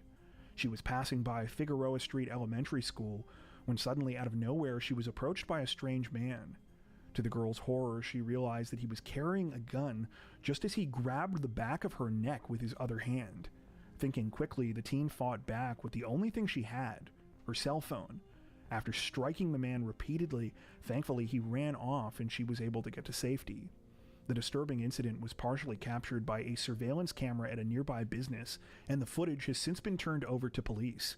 They are now treating the situation as an attempted kidnapping and are asking for anyone with information about the suspect or crime to please come forward.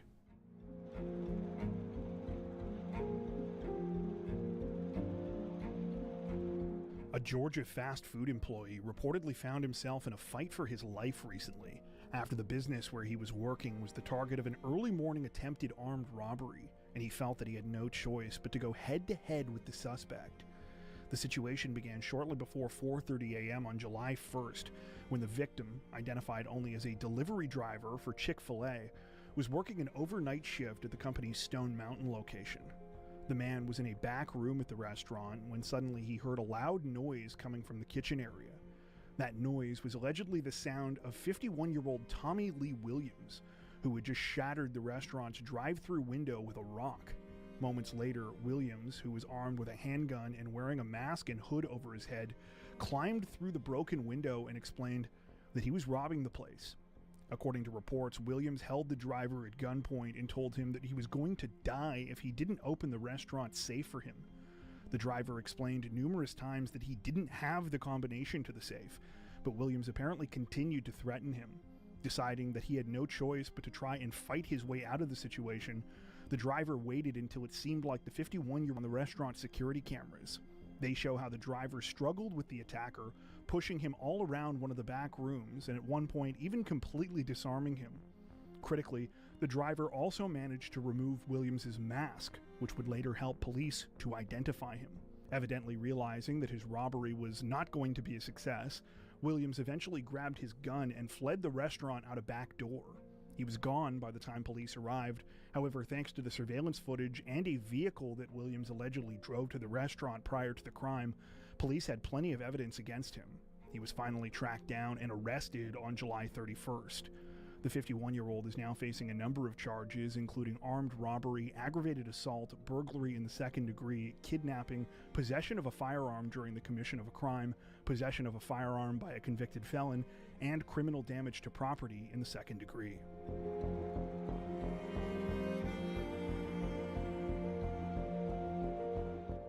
A California woman is being applauded for her creativity and proactive problem solving after she set up a clever trap for a pair of accused thieves who are now facing serious charges as a result. According to reports, the whole thing started on the morning of August 19th when Santa Barbara County Police received a call from a woman who said that she had just been the victim of a theft. She stated that a package of hers had been stolen out of her post box at the local Los Alamos post office. Now, under normal circumstances, you'd expect that all police could really do is come down and take a statement and maybe file a report about the theft. However, this was no ordinary situation. You see, this woman had actually had her mail stolen several times now. Out of both frustration and desperation, she decided to take matters into her own hands. And that particular morning, having her mail stolen again was actually part of the plan. A few days earlier, the woman had mailed herself an Apple AirTag. If you're unfamiliar with these, they are relatively inexpensive and small tracking devices that, once activated, can show you their location on demand in Apple's Find My app.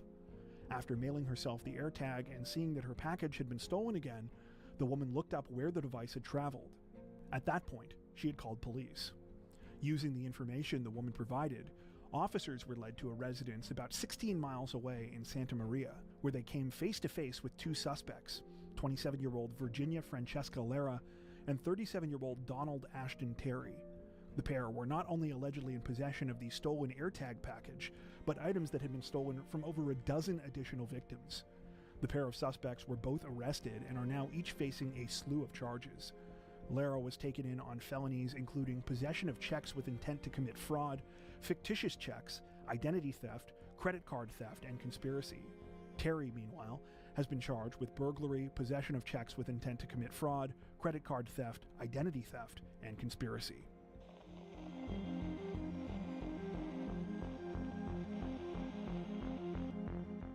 A Florida woman is extending her sincere gratitude this week after she was the victim of a terrifying ordeal at the hands of a violent sex offender, one that easily could have ended in tragedy if it wasn't for the intervention of a Good Samaritan. The whole thing unfolded at around 4:30 p.m. on September 2nd, when the victim, Veronica Jones, was finishing up a routine shopping trip at her local Walmart on Orlando's South Goldenrod Road. She was in the parking lot putting her groceries in the trunk of her car when suddenly she was grabbed from behind. At first, Veronica apparently thought it was a prank, possibly someone that she knew playing a joke on her. However, when the person didn't let up, she quickly realized she was in serious danger. In a subsequent interview, Veronica stated that the male attacker grabbed her whole body and began trying to force her into the trunk of her own vehicle. She stated, quote, "He kept pushing me. I was pinned against my car. He kept pushing me toward my trunk as he was pulling my purse at the same time." The suspect clearly wanted Veronica's purse, but she wasn't about to give it up without a fight. Her wallet, driver's license, insurance card, phone, cash, and a $125 check were all inside. However, as she fought, things escalated. She felt something up against her neck that she realized was a knife. That's when the attacker said, quote, "If you don't stop this, I'm going to slice your throat." Veronica tried to scream, but the man shoved a glove into her mouth while continuing to try and force her into the trunk. Somehow, she was able to get out one desperate cry for help, which thankfully was enough to alert another woman in the parking lot. She got out of her car and ran over to help. The suspect finally got a hold of her purse, but he ran off after seeing the Good Samaritan, leaving Veronica mostly physically unharmed. Fortunately, it turned out that the suspect wasn't very smart. The man, later identified as 54-year-old Juan Perez, was not only captured on Walmart surveillance cameras during the crime, he was wearing a GPS ankle monitor from a previous kidnapping case. Perez was arrested the following day and is now charged with attempted kidnapping, armed robbery with a deadly weapon, aggravated battery with a deadly weapon, battery, and destruction of evidence. According to police, he has a lengthy criminal record and is a registered sex offender in the state for lewd or lascivious battery of a victim 12 to 15 years old. In an interview, Veronica said that she was grateful to the Good Samaritan who intervened, saying, quote, "I'd like to thank the girl that stopped, though, because she stayed with me the whole time. She was a lot of help." At the time of this recording, Perez remains in custody. Before we wrap up, we'd like to take a second to give a huge shout out to everyone who has made it this far into the video. Seriously, thank you so much for watching. If you found today's upload interesting and informative, we'd be honored if you'd consider liking and subscribing, as well as hitting the notification bell and selecting all notifications to stay up to date with our latest releases. If you're looking for additional ways to help support the channel, we'd love to have you join us over on Patreon. Patrons get ad-free and early access to all of our content, as well as 4 additional stories per week for each of our Crimes of the Week and Crimes of the Week International videos. You can learn more at patreon.com/crimezone, where you'll also find some of the fine folks whose names are currently on screen. All that being said, we understand that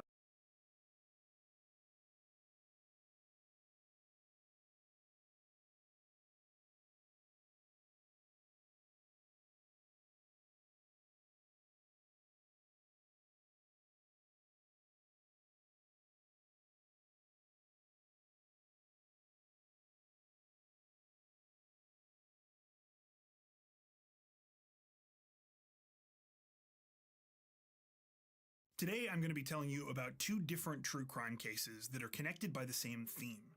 These are stories that start out with seemingly wholesome beginnings, only to take incredibly dark turns.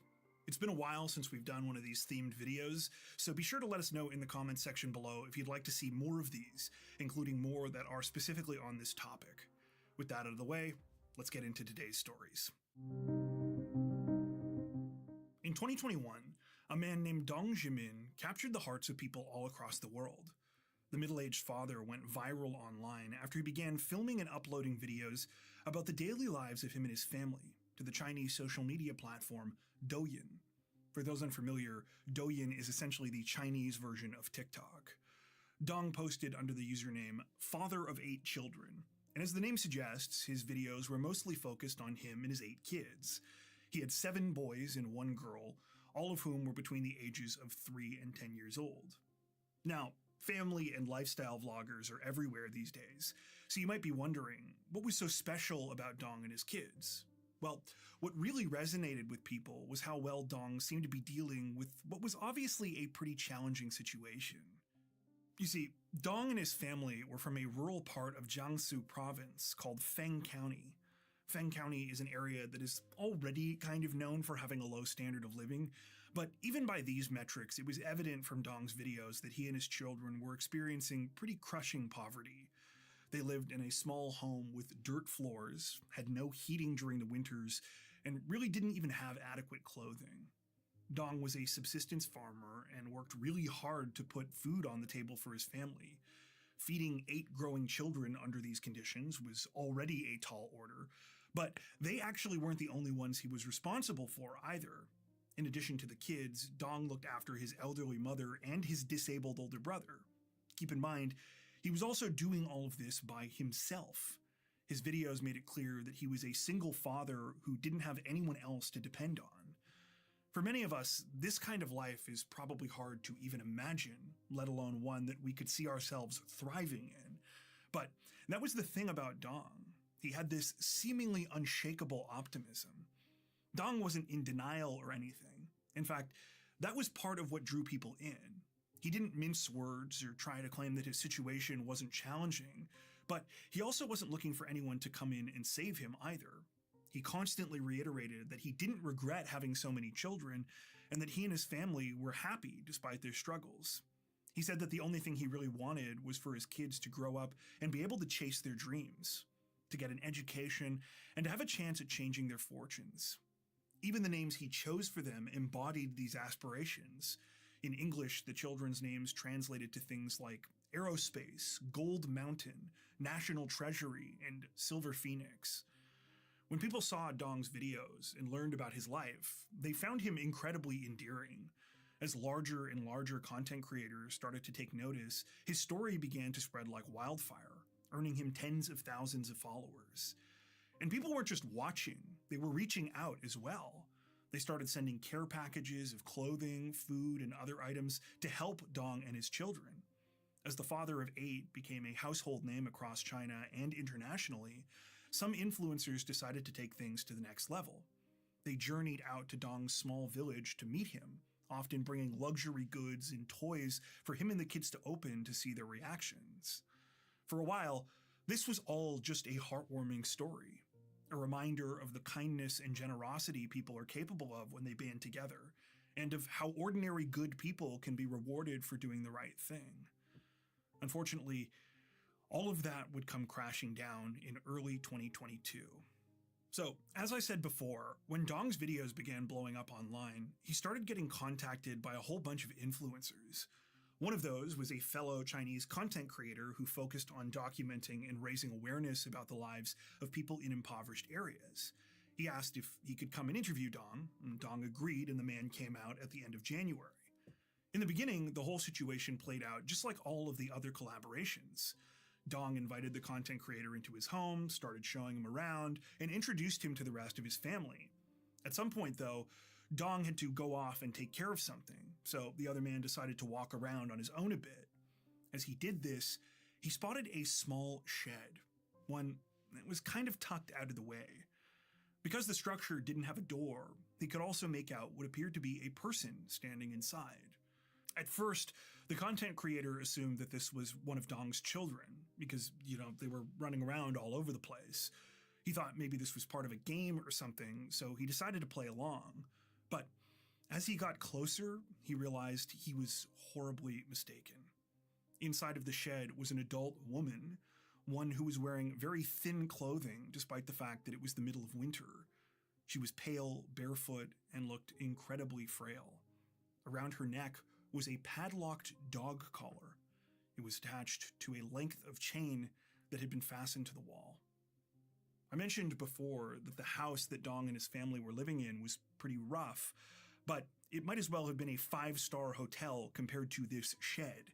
In addition to having no door and no heat, the small building had no running water, no electricity, and not even a window to let in sunlight. Understandably, the content creator was completely shocked by what he was seeing. As he struggled to take all of this in, he continued filming and just started asking the woman, like, "Are you cold? Do you need clothes?" After noticing a bowl of food on a small table, he grabbed it and tried to give it to her, only to discover that it was frozen solid. Pretty soon, the man picked up on the fact that the woman wasn't really answering his questions. She was nodding and shaking her head, but seemed confused and kind of out of it, and he wasn't sure if she could understand him. When she finally tried to speak, her words were jumbled and incoherent. That's when the man realized the woman was also missing most of her teeth. When the content creator posted the footage of this interaction to social media, internet users across China were horrified and furious. They began inundating police with messages alerting them to the video and begging them to do something. Very quickly, local authorities would release a statement, but let's just say it was far from adequate. It was essentially the written version of a guy waving away a crowd, going, "Move along, nothing to see here."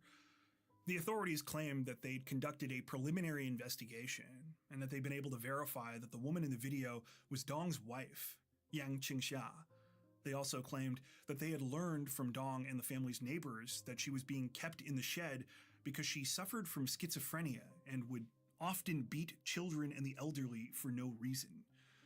As I'm sure you can see, there were a few problems with this. For starters, and perhaps most obviously, someone having schizophrenia is not an excuse to keep them chained up in a dilapidated shed in the middle of winter. However, it also prompted several questions. If this woman was Dong's wife, why had he been claiming to be a single father all this time? Also, if this woman was as mentally ill as Dong and officials were now claiming, could she have meaningfully consented in any way to having all of these children? 2 days later, local government officials came out with a much longer statement purporting to offer more details. This statement claimed that Dong's family had taken Yang in and allowed her to live with them after they found her begging on the street. They eventually got married, but they said that they had no idea Yang suffered from schizophrenia at the time. Again, this didn't really address any of the core issues the public had, and anger and frustration continued to build online. People were demanding answers and even traveled out to Dong's property to try and rescue Yang themselves. Now, if you know anything about the way the Chinese government handles media and information, you might be thinking to yourself right now that it's weird they didn't simply crack down on this. But let me tell you, no, they did. The content creator who exposed everything had his account shut down within hours of filming and uploading the original video. And as the topic trended on Chinese social media, government censors removed thousands upon thousands of posts. A heavy police presence was sent to the village where Dong lived, and several people, including journalists, were arrested. Keep in mind, this all happened right around the time of the 2022 Beijing Winter Olympics, so the Chinese government was on especially high alert trying to suppress anything that could make them look bad. Still, none of it was enough to shut down the public fury. The pushback was so great that about a week later, on February 7th, officials would put out a third and final message. It would not only reveal that the previous statements were complete fabrications, but that the situation was even more disturbing than anyone could have initially imagined. It turned out that the woman chained up in Dong's shed was not in fact Yang Qingxia.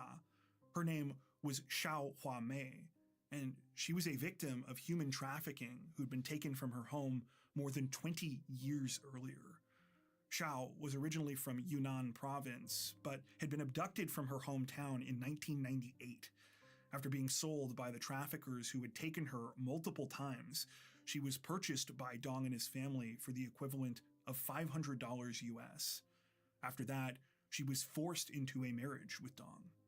The part about Shao suffering from mental illness was partially true, though it appears her symptoms were by no means debilitating in the beginning. In fact, it would later be determined that the treatment she had suffered from Dong had likely contributed significantly to her worsening mental condition. This included being assaulted, starved, and shackled with little to no protection from the elements for long periods of time. Though Xiao had at one time lived with a family in the house, disturbingly, it was also determined that she had been forced to stay in that shed from at least July of 2017 until 2022 when she was found. As for the children, they were all Dong and Xiao's, though many people had questions about this too. For instance, there were some large age gaps between the kids, and a lot of people pointed to the fact that 7 out of the 8 of them were boys. It was speculated that there might have been other female children who either themselves were trafficked or who were otherwise the victims of unspeakable crimes. Unfortunately, we'll likely never get the full story about exactly what went on inside Dong Zhimin's home. You see, the authorities finally taking the situation seriously was kind of a double-edged sword. Once there was a real investigation, the whole thing moved very quickly and the public was cut off from any kind of access to what was going on. We don't even know what ultimately became of Xiao or the kids. What we do know is that 6 people, including Dong, were ultimately arrested and imprisoned. Dong was convicted on charges of abuse and wrongful imprisonment, while the other 5, who were not named, were convicted on charges related to trafficking. Dong received a sentence of 9 years, while the others got sentences ranging from 8 to 13. Perhaps the saddest part of all of this is the fact that Xiao's story is not unique. Human trafficking, particularly for the purposes of forced marriage, continues to be a huge problem in China. This is something that critics pointed out both in China and abroad at the time, which is that Dong's imprisonment didn't really solve anything. It's not that he didn't deserve to be punished, he definitely did, but they argued that this was more to quiet the public than anything. Emblematic of this was the charges they chose to go after him and the others for. Critics maintain that they specifically didn't charge them with more serious crimes because this would have resulted in either a death sentence or life in prison, which would have generated more publicity. Likewise, no attempts were made to investigate beyond the individual incident itself, especially because of where that might lead. Since Dong wasn't a government official or member of the party, the whole thing could be neatly wrapped up without any further scandal. Sadly, there's no telling how many women out there have suffered and continue to suffer such an unthinkable fate. In June of 2024, this image was posted to social media. The photo was taken in Los Angeles, California, and shows a man posing with a lost cat, one that he recently found and had helped to successfully reunite with its owner. To residents in LA's Echo Park neighborhood, this man was known simply as Woody, or Woody on Fairbanks, since he lived just off of Echo Park Avenue on Fairbanks Place. He was something of a local character, and spent most of his time riding his bike around the area. Woody could be eccentric, but not in a bad or creepy way. People from the neighborhood knew him as someone who was friendly and helpful. He would strike up conversations, keep an eye out for other residents, and would do things like offer to inflate bike tires for his fellow cyclists. All of this is to say that Woody finding a lost cat and working to track down its owner wasn't exactly surprising news. However, everything locals thought they knew about this man would change just 3 weeks after this photo was posted, when they awoke to the sight of police cars all over the street outside Woody's home. In order to understand why, though, we have to go back to another California morning, one almost 40 years earlier and 400 miles away. Shortly before 6 a.m. on September 26, 1984, police in the city of Roseville, just outside of Sacramento, received a 911 call from a man. The man explained that he had spotted a woman on the ground who didn't appear to be moving. He said he wasn't sure what was going on, but it looked like she might need some help. After arriving at the scene, officers quickly discovered that the situation was far worse than what had been initially described to them. This wasn't some kind of accident or medical emergency. This was a murder, an incredibly brutal one, too. The female victim was found lying on the pavement behind a dumpster, one that was tucked into an alley right next to a local bar and hotel called the West House. Her injuries were absolutely gut-wrenching. She had been savagely beaten to the point that her face was almost unrecognizable and was covered in her own blood. The blows to her head had been so forceful that they had broken several of the false teeth from her dentures, which were found scattered in a nearby gutter. An autopsy would later reveal one final sickening detail. The woman had also been sexually assaulted. As authorities scoured the area, they found additional clues about how the awful murder had unfolded. A trail of blood was found that led more than 300 feet from where the woman was discovered in the alleyway. The blood was a mixture of long marks and drops, as well as larger splats every 20 to 30 feet. It looked like the killer had dragged and carried the female victim after initially attacking her, but had dropped her several times. The blood trail began near the corners of Lincoln and Vernon Streets, right outside of what at that time was another bar called Gordy's Club.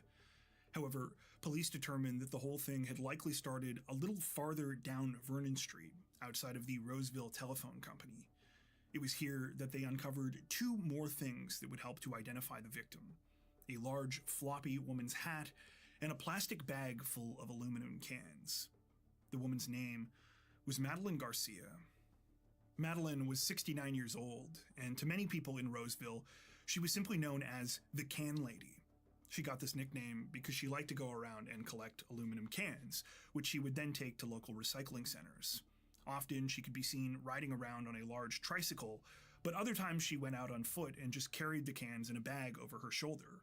Her favorite time to go out searching was early in the mornings, when the city was still quiet.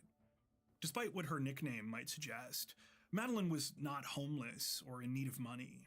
The can collecting was just something she did as a hobby. She lived less than a mile away from where her body was found, in a modest little home on Hill Avenue. In her community, she went by a very different nickname as well. To friends and neighbors, Madeline was known as Grandma Garcia. Madeline had lived in Roseville for about 10 years when she died, and in that time, she made huge impact on the people around her. She had a lot of different talents, including cooking, gardening, and crafting, and enjoyed sharing her passions. She would hand out preserves and baked goods to people on her street, would help others with their weeding and yard work, and especially loved giving out treats to the neighborhood children. Though Madeline lived alone after her husband Frank passed away, she had a very full life. She had 2 adult sons, as well as other family members who she regularly saw in the area.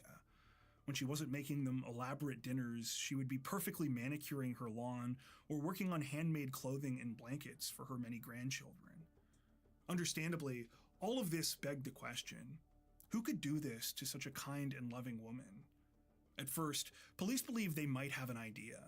When they spoke to one of Madeline's sisters, Mary, she told them that about a week earlier, Madeline had had an unsettling encounter with a strange man while she was out collecting cans.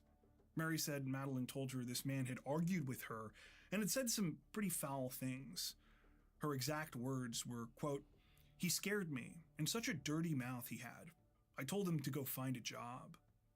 Madeline had been on her bike that particular day, so despite the disturbing situation, she'd been able to quickly ride off. Authorities wondered, maybe the man had come across her again on the morning of September 26, and that time she hadn't been able to escape. This was interesting because of where it had happened too. According to Mary, Madeline told her that she had encountered the man near the corner of Atlantic Street and Washington Boulevard. In other words, about 100 feet from where her body was later found. Unfortunately, the whole thing turned out to be an eerie coincidence. The man was tracked down and questioned, but he was eventually ruled out. So were many others in the days and weeks that followed, including the man who had called 911, as well as every guest and customer who had been at the hotel and bar next to the alleyway around the time of the murder. There was one other obvious possibility that police considered, but it wasn't a promising one. You see, the area where Madeline had been killed backed right onto the local rail yard. At that time, train hopping was still a common occurrence, and there were plenty of people with no fixed address that would ride the rails all over the country. Most of these people were harmless, but there were definitely a few who used this as a means to commit crimes while constantly staying on the move. If this were the case, authorities knew that it meant that Madeline's killer was probably long gone, and really could be anywhere. Sadly, this is where the original investigation more or less hit a standstill. Police would go on to interview more than 1,500 people in connection with the case.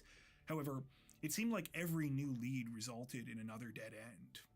It didn't help that just a few days after Madeleine's murder, police found themselves with another disturbing situation on their hands: a double homicide.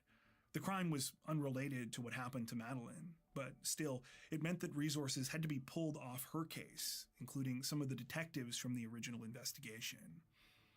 Though Madeleine's murder faded from the headlines and eventually became a cold case, in the background, authorities never stopped trying to find answers.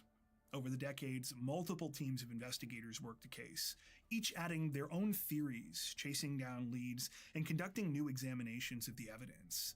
Finally, this year, they found what they were looking for. Now, I should say, we don't know 100% of the information here because this is still an ongoing case at the time of making this video. But like so many other stories like this in the last little while, it seems the breakthrough came with advancements in DNA technology, specifically forensic genetic genealogy. We've talked about this quite a bit on the channel before, but just in case you haven't heard or forgot, this is a technique that involves taking an unknown DNA profile and using it to search public genealogical databases like GEDmatch.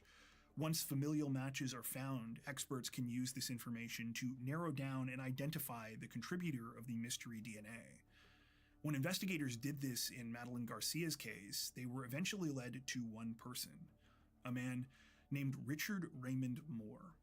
The name was especially interesting to detectives because they had actually heard this name before. So, about a month and a half after Madeleine's murder, on the morning of November 12th, 1984, workers for the Southern Pacific Railway Company noticed a young man running across their tracks at the Roseville rail yard. Now, this was trespassing in and of itself, but the workers were actually alarmed for another reason. Off in the distance towards Atlantic Street, they could see a couple of structures that looked like they were on fire. It turned out that these were two storage sheds belonging to local businesses. The sheds had been deliberately set on fire, and the blaze would eventually spread to multiple shops before finally being put out. After calling police, the railway employees managed to help capture the young man responsible for all of this, who was identified as Richard Raymond Moore. At the time, he was 19 years old.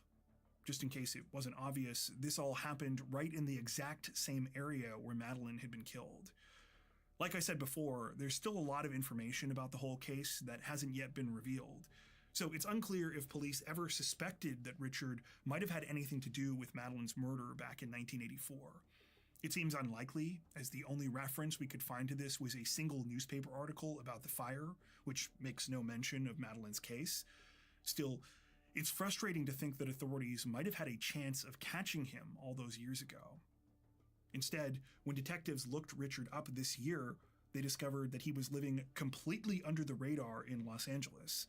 He was going by the name Woody, and no one in his Echo Park neighborhood had any idea about his troubling past or his incredibly dark secret. Locals only learned about all of this after police showed up outside his home and arrested him on June 27th, 39 years and 9 months after the murder of Madeleine Garcia. When news of the arrest broke in early July of this year, a lot of people were stunned and said that they never thought Woody could have been capable of something like this. I should say, officially, he hasn't been convicted, so innocent until proven guilty, though he has been charged with several offenses, including murder. Madeleine's family, meanwhile, said that the news was bittersweet, as the pain of her loss is still very much there all of these years later. One of her granddaughters told reporters, quote, "I can only hope my grandkids remember me the way that I remember her." At the time of this recording, Richard Moore has pleaded not guilty to the charges against him and is currently awaiting trial. Before we wrap up, we'd like to take a second to give a huge shout out to everyone who has made it this far into the video. Seriously, thank you so much for watching. If you found today's upload interesting and informative, we'd be honored if you'd consider liking and subscribing, as well as hitting the notification bell and selecting all notifications to stay up to date with our latest releases. If you're looking for additional ways to help support the channel, we'd love to have you join us over on Patreon. Patrons get ad-free and early access to all of our content, as well as 4 additional stories per week for each of our Crimes of the Week and Crimes of the Week International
The FBI recently placed Tiffany Hennard, the mayor of Dolton, in handcuffs.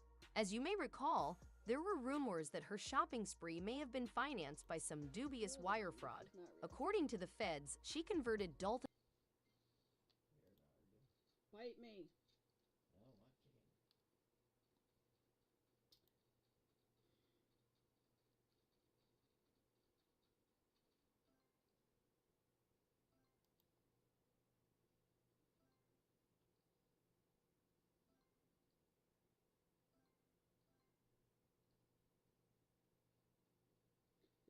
She is doing wire fraud. She's going to go down for wire fraud. That's no doubt.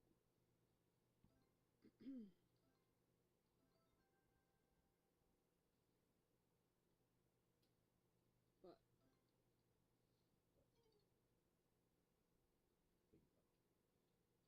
well, she went and used ATMs at Rite Aid, I think it was, to take $795 out of the time, and she did that, or whoever did it for her, did it like 8 times in one day. Each one of those is a wire fraud because she took it out for false means, not for town. Nobody should be going to take out cash for an ATM from a township or as a mayor.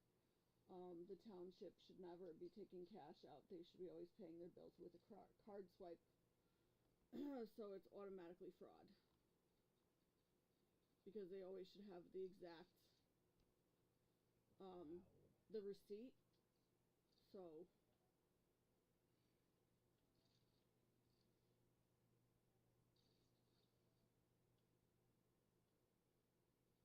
but I still don't understand why they don't have, the purchase order system, because that's... I take you out with a lightning bolt. Are you over top? Shut up! Get out of my house!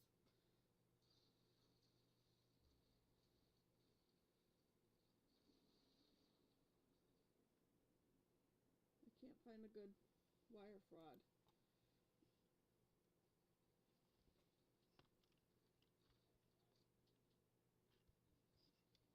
Lesson.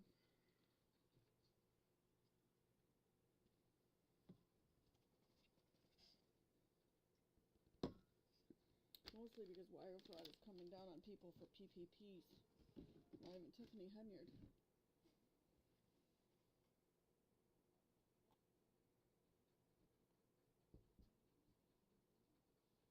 Chiff chiff.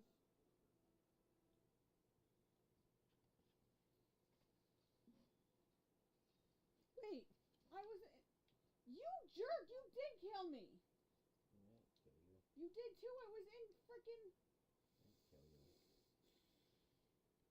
It's a boss fight, but there ain't no boss fight. How did I get on the outside of my building, Josh? I fucking know. No boss fight. Finally got an auto collector. 750,000 later. Give me a boss fight.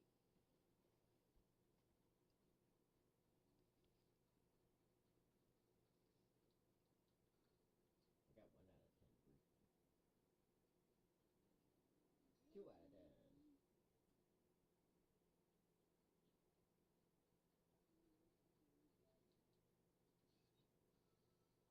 Blow up.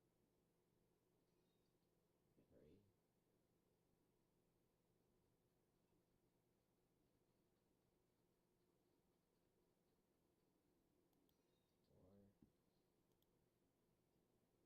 Mischief, I need to... Egg roll.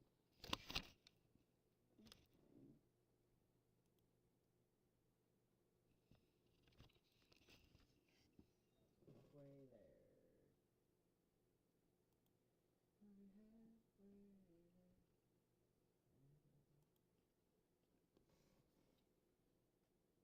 Thank you. All right, good afternoon, and thank you all for being here today. The Orleans Parish Sheriff's Office is committed to operating with the highest levels of transparency, accountability, and fiscal responsibility. It is in this spirit that I am here to share the results of an in-depth investigation by OPSO detectives into financial misconduct within our agency and the proactive steps we are taking to ensure that this type of behavior has no place in our operations. Following a comprehensive financial review led by our new Chief Financial Officer, Bianca Brown, we uncovered separate schemes to defraud this agency, schemes that resulted in the arrest of one former employee. These findings are a part of ongoing efforts to clean up historical misconduct within this agency since I came into office in 2022. These actions are reprehensible and stand in direct opposition to the values of the Orleans Parish Sheriff's Office.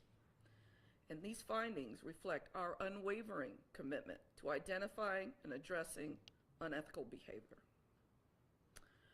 I'm going to ask Major Silas Phipps Jr., who is the commanding officer of our Compliance and Accountability Bureau, to come up and provide you some information about the investigations. Major Phipps. Thank you, Sheriff, and good afternoon. So as the Sheriff said, we're going to discuss two cases today. The first case involves Kenneth Aaron Lawson. He's a former Grants Department employee. We arrested him this morning, and he faces multiple felony charges, including theft, bank fraud, and public contract fraud. Lawson is accused of creating a fictitious business to misappropriate greater than $75,000 in federal grant funds for his personal use. In a separate action, OPSO is investigating the misappropriation of more than $90,000 from the OPSO Inmate Trust Fund, which deals with formerly incarcerated individuals. The scheme involved falsifying journal entries and issuing unauthorized check disbursements to conceal cash discrepancies in former resident inmate accounts. The individuals involved, once arrested, will face multiple felony charges, including theft, monetary instrument abuse, obstruction of justice, injuring and filing false public records, malfeasance in office, and public contract fraud. Both of these investigations continue to be ongoing. Now I'll turn this over to Chief Brown, the Chief Financial Officer, for additional information. Good afternoon. OPSO has made substantial improvements to our internal controls to better protect our financial discrepancies and fraud. Key actions that we've taken, we've implemented a cashless system. We've established clear guidelines and processes for handling financial transactions by implementing the cashless system at both acceptance and release windows. Multiple kiosk machines have been installed to allow residents and their family members to add funds directly for commissary purposes. Partnership with banking institutions. We've had partnered with our banking partners to arrange for armor call services that will clear kiosk machines, eliminating the manual process of counting cash in the back office and ensuring more secure of handling funds. We've updated our authorization and verification procedures. Internal authorization levels have been revised to include additional documentation requirements for verification and reconciliation. These changes are designed to minimize the risk, fraud, and ensure that all transactions are properly reviewed by multiple appropriate parties. Segregation of duties. To further mitigate fraud risk, we've strengthened our segregation of duties by assigning different aspects of financial transactions to multiple employees. This ensures no single individual has full control over any part of processes, which reduces the potential for fraudulent activity. Future technology integration. In the coming weeks, we'll be issuing an RFP, a request for proposal, for a comprehensive financial database that will fully automate several key processes and allow for integration between multiple systems and further enhance our operation efficiency and security. Insurance coverage. Our commercial crime insurance will provide reimbursement to any former resident accounts that were directly impacted by this malicious activity, ensuring that those affected are promptly compensated. Thank you. Thank you again, CFO Brown. I want to just take a moment to recognize her. She's been here about 2 months. She got here in September 2024. But her fresh perspective and meticulous financial expertise have been instrumental in uncovering these issues and us being able to hold ourselves accountable. Through her efforts, we conducted a full forensic audit and identified opportunities to eliminate waste and strengthen our financial controls. And under her leadership, we are implementing meaningful reforms to protect taxpayer dollars and restore public trust. And I just want to reiterate, these findings underscore our proactive approach to holding individuals accountable and creating a culture of integrity within OPSO. I want to ensure the public that we are working closely with the Orleans Parish District Attorney's Office and federal authorities to hold those responsible fully accountable for their actions. The full weight of the law will be implemented here. This investigation is ongoing, and we remain fully committed to recovering any misappropriated funds. As sheriff, I have made it my mission to rebuild public trust by implementing meaningful reforms, modernizing these old systems, and fostering a culture of accountability. By taking decisive action against misconduct, we are steering this agency into a new era, and that reflects the highest standards of integrity and service. Now, as this investigation is ongoing, we are not going to take any questions at this time, but we will be providing more information to the public through you as it becomes available. And I thank you all for being here today.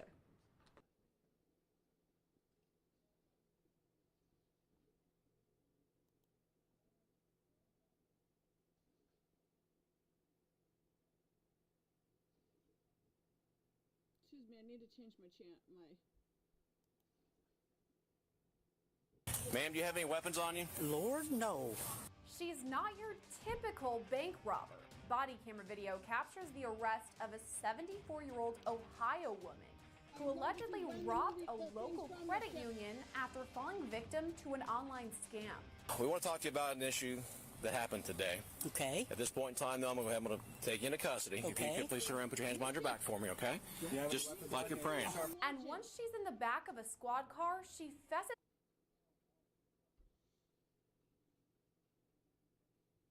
I love my cat. I love All right, my cat. good I love afternoon. my cat. Oh, that was only 8 days ago. 1 arrested, 2 fined.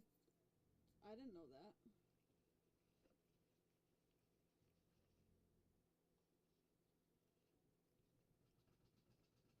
Mm-mm.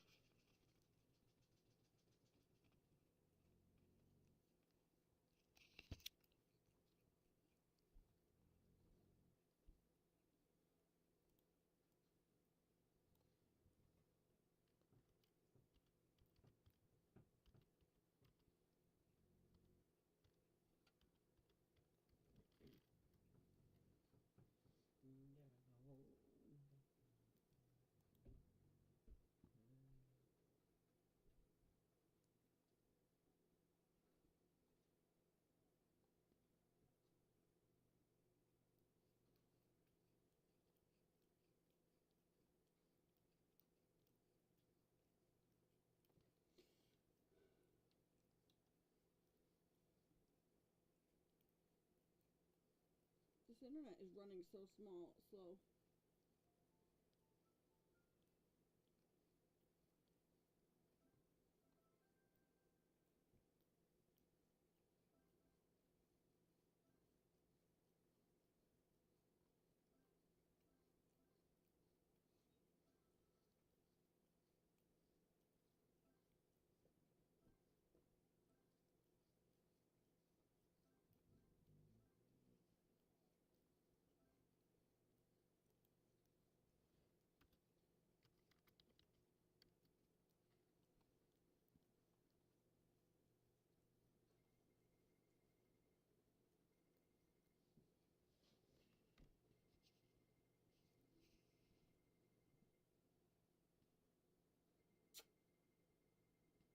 What are you looking over there for?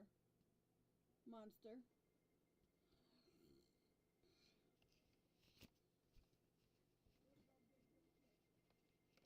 You're not in my house doing that, are you? Yep. That's why there's ones in here going across your floor. Oof, I'm making myself dizzy. Cleaning up while I Mischief.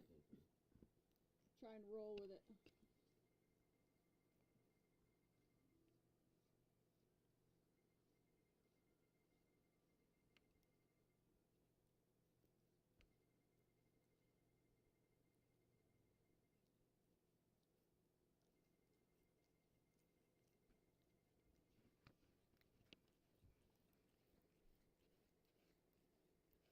Oh, I don't want to do that one.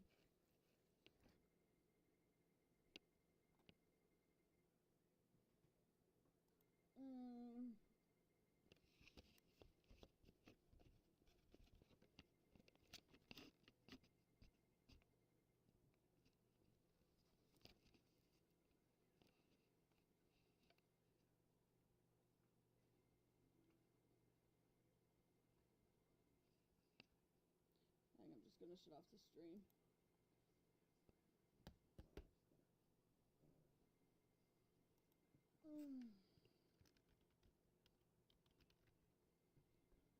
Did I text? I don't even know.